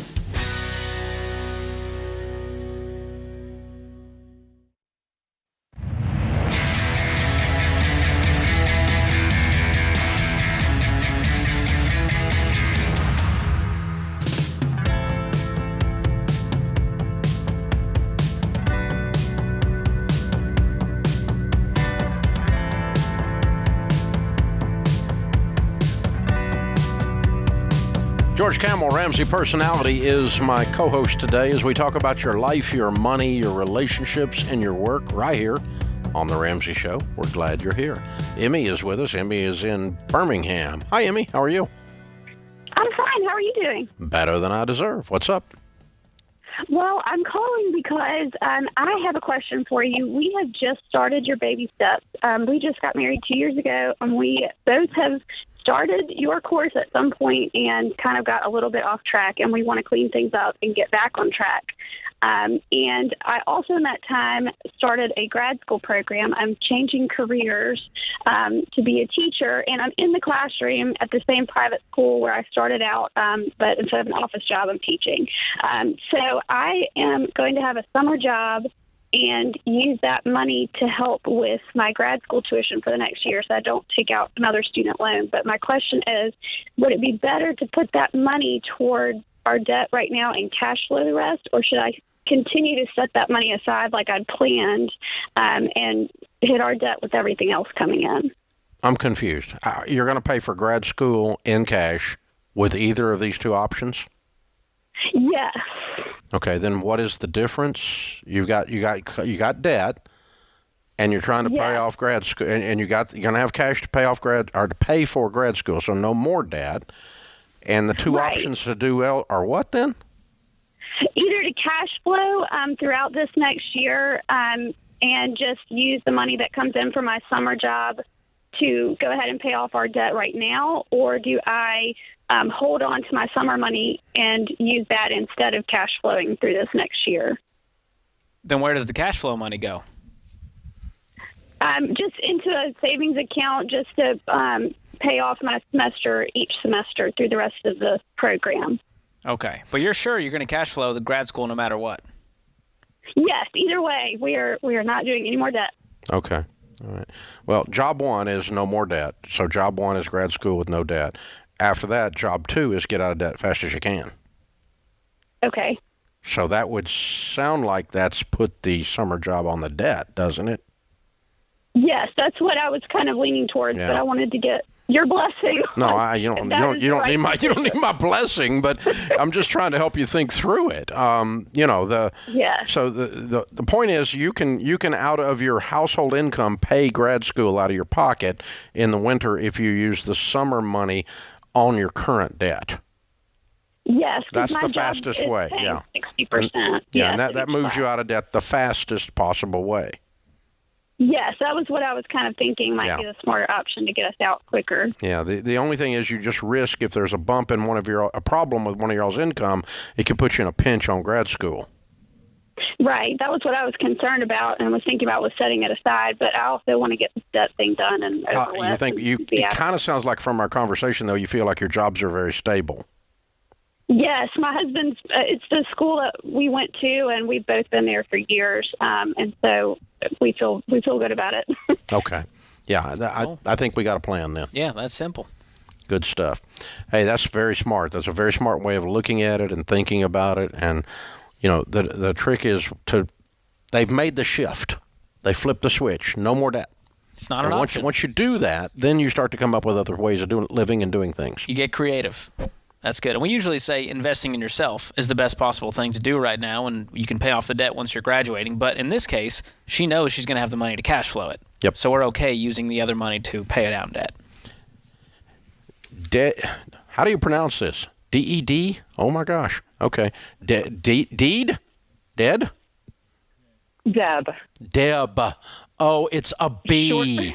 Okay, that makes a whole lot more sense. I was going to say, I've never seen that name. I was really struggling here. I'm so thankful you're Deb. Hi, Deb. How are you? Deb, not dead. Fantastic. Huge fan. Thanks for taking my call. Sure. What's up? Looking for some advice. My husband and I are in baby step 5, and we have a 12-year-old, and my 12-year-old and I just finished reading Debt-Free Degree. He's on board. He kind of understands what we've all been going through with the baby steps. And we have shared custody, so my son's father also lives in the same town, not too far away. We all get along. And we had all talked about starting his 529. And lo and behold, my uncle called me over Christmas and gifted us $60,000 towards my son's 529. Wow, that's incredible. Yeah. So I don't know if I have a dilemma or not. His father is not on the same financial program we are. He's more of the type of, he went to an Ivy League school. He came out of school with $90,000 debt. So I don't know. I'm hesitating to break the news to him. I would like for him to also save money for our son's future, but I don't want to micromanage this. I don't know if I'm thinking about it too hard, but what's my best way to break the news to his dad about this huge gift?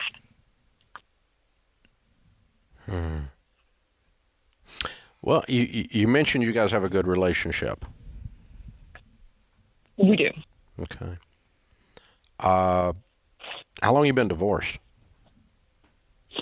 7 years. Okay.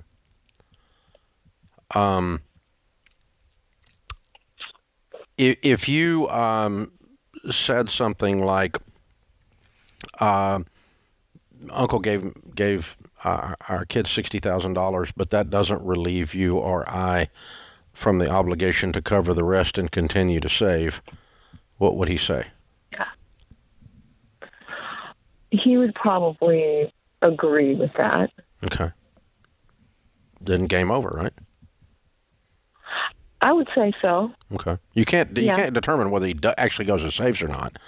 If this takes away his motivation to save, you can't control that. Yeah. But you have an integrity issue to tell him, number one. But number two, you're asking, and you admitted that, and so you're asking then how to couch that in a way. But that does sound like you all have a very healthy relationship. Congratulations, because if a lot of exes said that to their other ex, they'd get the finger, right? Yeah. So, and I'm not talking about the pinky, but I mean, the idea of you're not going to tell me anything, what my obligation is. You can just talk to the judge about that.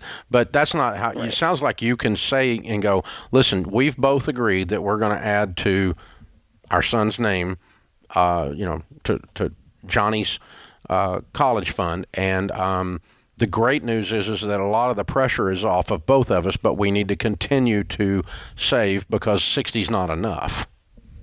Right. It's not enough, by the way. So you're not done, but a lot of the pressure is off. Yeah.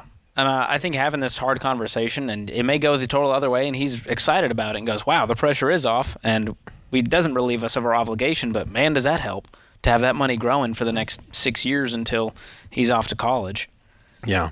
Right. And just go, it makes me nervous that I might you could do this. You could be, turn it back on yourself. It makes me nervous that I might let my foot off the gas and not save because this came in, and I know you won't. Mm-hmm. Yeah. It's less accusatory that way. Yeah. It's quite the encouragement rather than the other. And so I just wanted to let you know this, and both of us are going to stay on track. We're both going to keep saving, and because that's the kind of people we are. But man, what a wonderful gift we got, and little Johnny's just in a lot better shape now.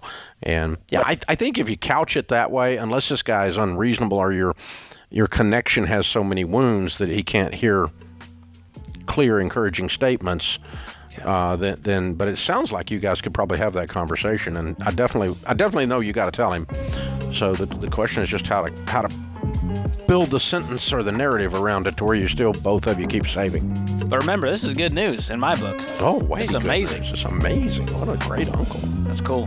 The proverbial rich uncle. I want to be that uncle. That's really cool. Proverbial rich uncle.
This is a new segment on the Ramsey Show. It's bad news, good news. And it leads to another new segment, or another segment, old segment we're going to bring back called Dave Reads Mean Tweets. Only this time I'm going to read mean tweets about George. Whoa, I did not agree to that. There's not a lot of mean stuff. So if you haven't heard, there is a problem for the millennials. Big. George. Dave, I've lost so much sleep. It's a millennial weight loss program. There's an avocado ban on avocados coming in from Mexico. So it's a healthy fat, Dave. It's a healthy I know, fat. but I'm just saying millennial avocado toast is toast until we get our avocados back. And so, oh, wait! It's been reversed. That was Friday. On Friday, they lifted the ban. You're going to make it, George. You're going to make it. This is the best news I've read in a long time. Because, I mean, you had lost like a half a pound. I know it was you getting had. dangerous. And you didn't have a half a pound to lose. No. So this is wild. So Mexico supplies about 80% of the avocados eaten in the United States. There was a ban, and it's been lifted. and it's stemming from purported threats to a U.S. inspector in the Latin American country. Shook a bill. So the cartel got after a U.S. inspector hanging out down there, gave him a little one-up, and he shuts down $1 billion worth of avocado toast, buddy. I'm just saying, this guy's got power. I'm in the wrong industry. What's your son do? He's an avocado inspector, but he actually runs the entire economy of Mexico. $1 billion worth of avocados. So, yeah, of course, during the ban... You thought getting out of debt was a lucrative business. The mean tweets thing is coming back. During the ban, Kimberly, and I won't read your last name because I don't want people to come after you. That's not the spirit here. She might be 12. You never know. She might be 82. And in neither case would we want people to... like bother Kimberly. That's right. She says, I bet you Dave Ramsey is super stoked about the avocado import ban. He's like, these millennials can't waste their millions on avocado toast anymore. There you go. See, I knew it was coming. I don't know how I got hooked up with that because I don't remember me saying that one. I don't think you That was particularly another did. financial guy out there in the space, and I think it might have been David Bach. I don't remember. But we've always used examples that say, okay, if you cut your spending by just a little bit and invest that, you will end up with money. We've always said that long before millennials were born. We said that. And one example was always, if you cut out a cup of coffee, if you quit buying coffee, and then it became Starbucks, $5, right? Now it's, with inflation, it's $8, but and then with a latte, it's $26. It's insane. And with universal life wage of $42 an hour, it's now $42.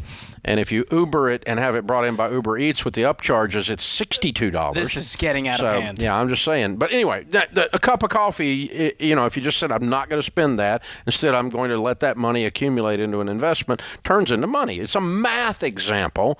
It's not an actual suggestion that says you become wealthy by not drinking coffee or not eating avocado toast. That's how millennials took it. But somebody said...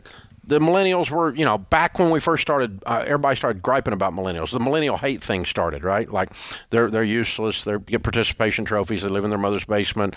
All that stuff that was said about millennials, which is not true, by the way. No. But it was, and somebody in the financial world, it really wasn't me, I don't think. If you can find the tweet out there, send it to me. If I did it, I'll own it because I've said some stupid butt stuff. But do you think I said it, James? No, I think it just was a meme going around that... No, somebody picked it up off a meme. It was actually a guy said it. I'm positive. Okay. And then it turned into a meme, and then it turned into I said it. It got conflated with you. Yeah, I said That's it. how Because I culture tell works. people to live on less than they make. I tell them not to do foolish spending.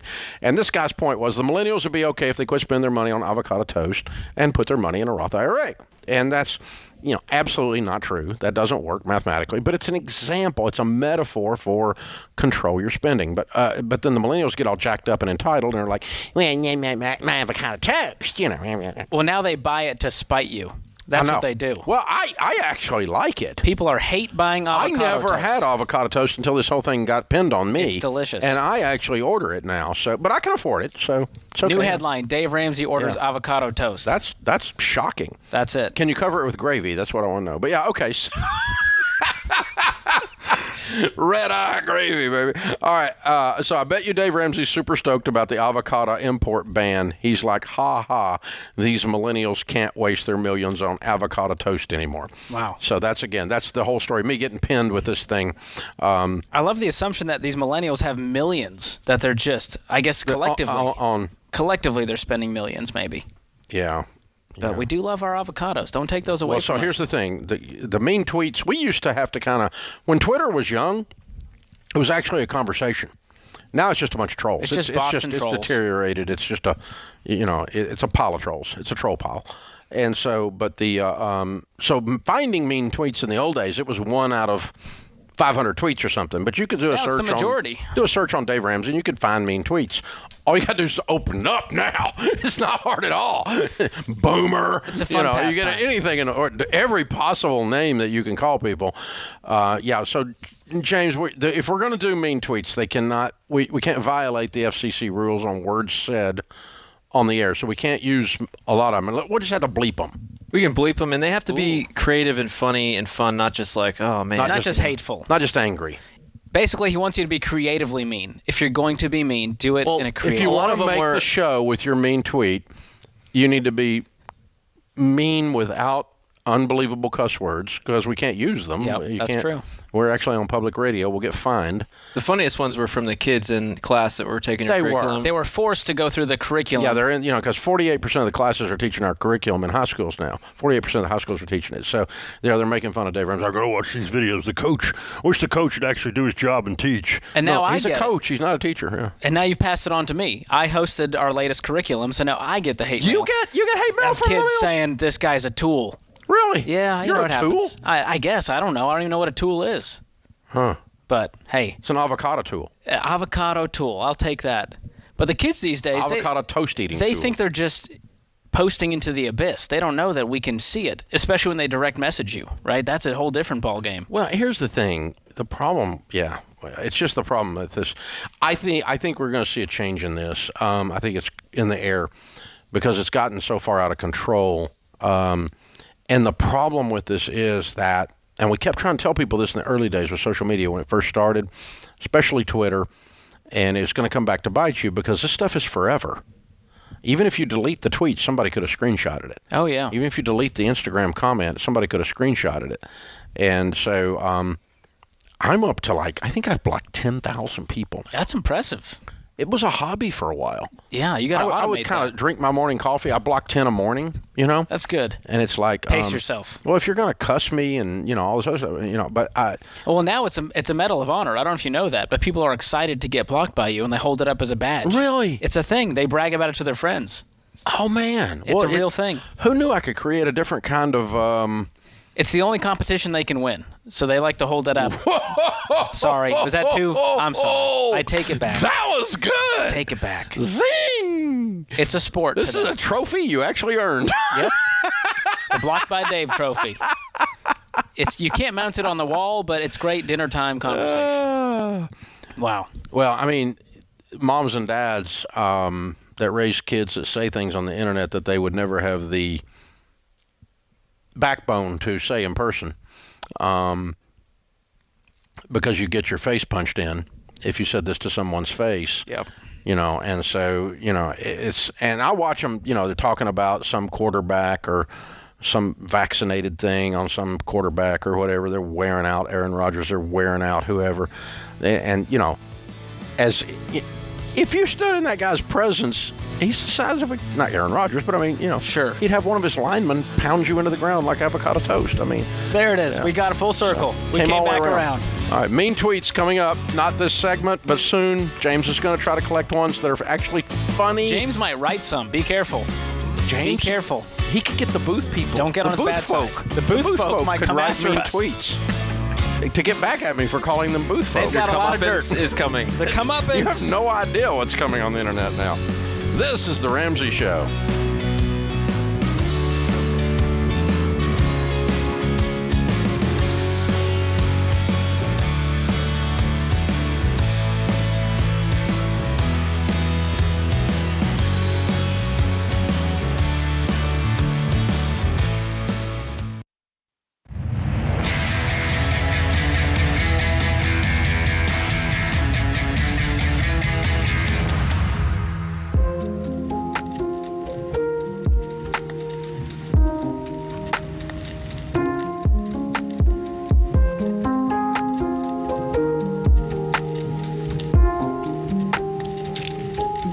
Our scripture of the day, Romans 16:19. Everyone has heard about your obedience, so I rejoice because of you. But I want you to be wise about what is good and innocent about what is evil. Margaret Thatcher said, don't follow the crowd, let the crowd follow you. That's a little bit of what we were just talking about. Don't let the mob run things. And I'm not talking about organized crime here. All right, so have you ever made a dumb decision with zeros on the end because you didn't do your research? Yeah, me too. Most people make choices based on feelings or opinions, especially when buying a house. In this market, that's crazy. Check your facts. Find out what you can actually afford. Research what is trending in home prices. Get an agent that's a pro in your corner. It's crazy out there. This is not the time.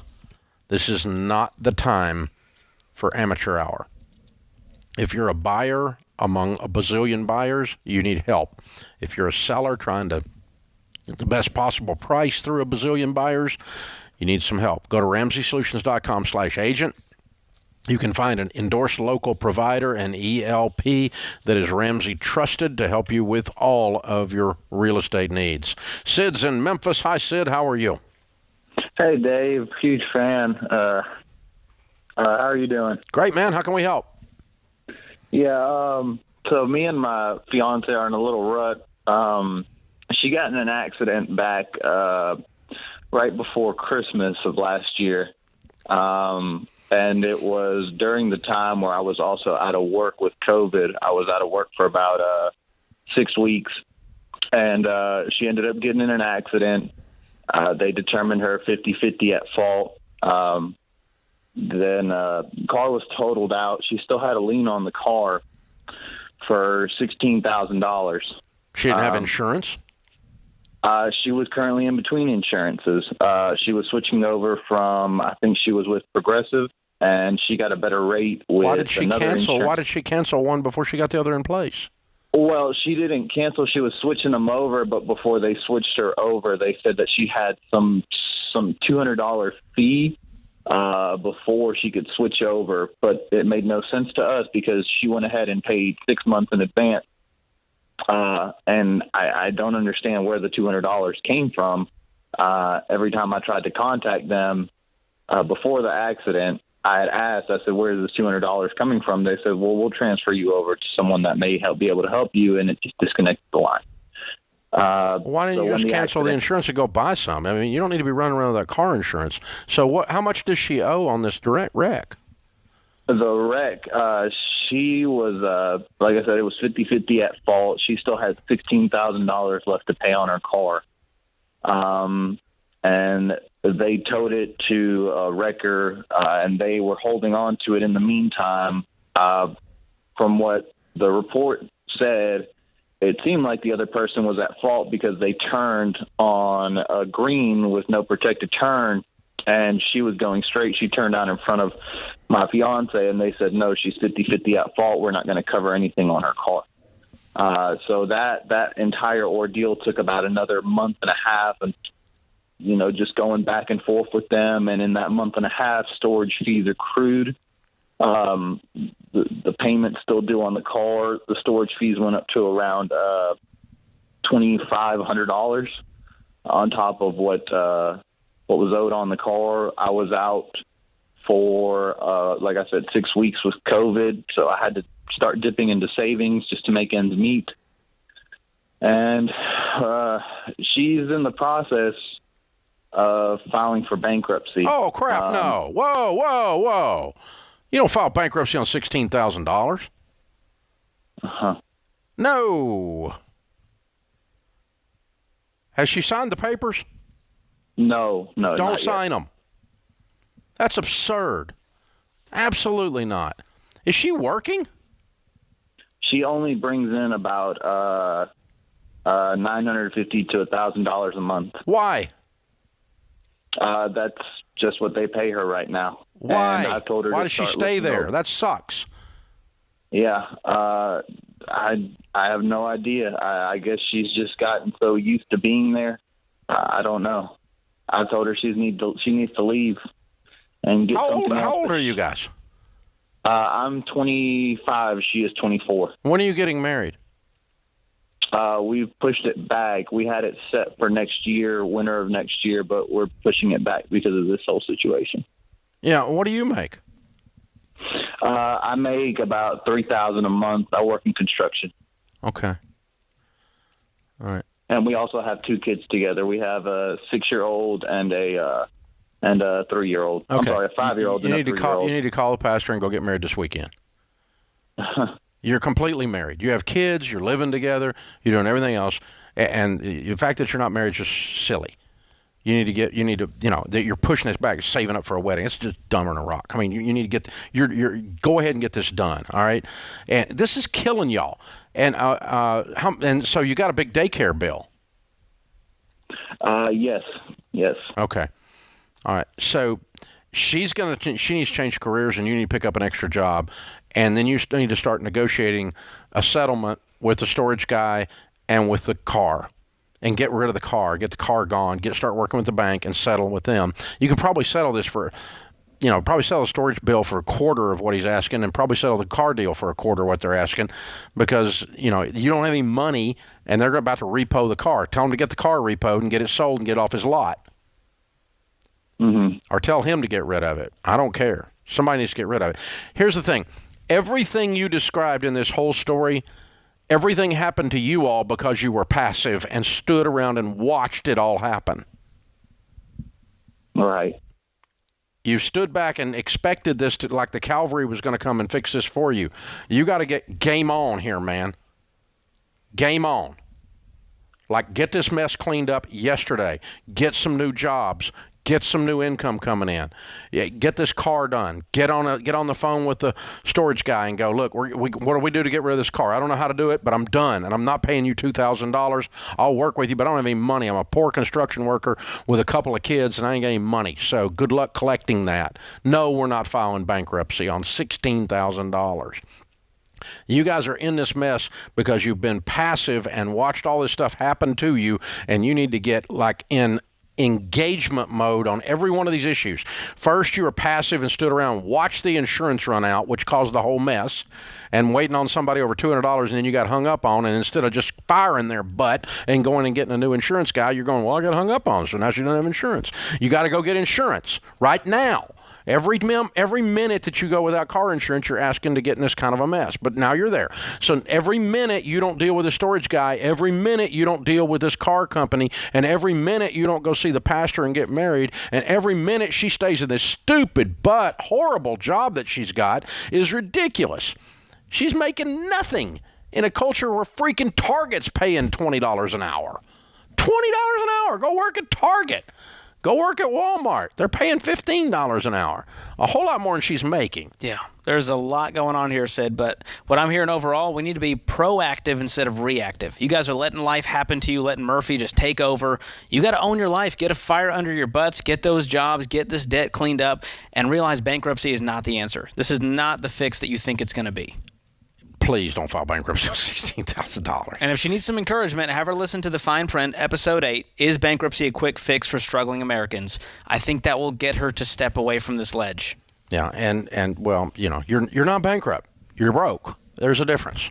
And you're not making any money, and you're not aggressively handling it. Stephen Covey, in his book, The 7 Habits of Highly Effective People, says the number one habit of people who are highly effective, number one of the 7, is they're proactive.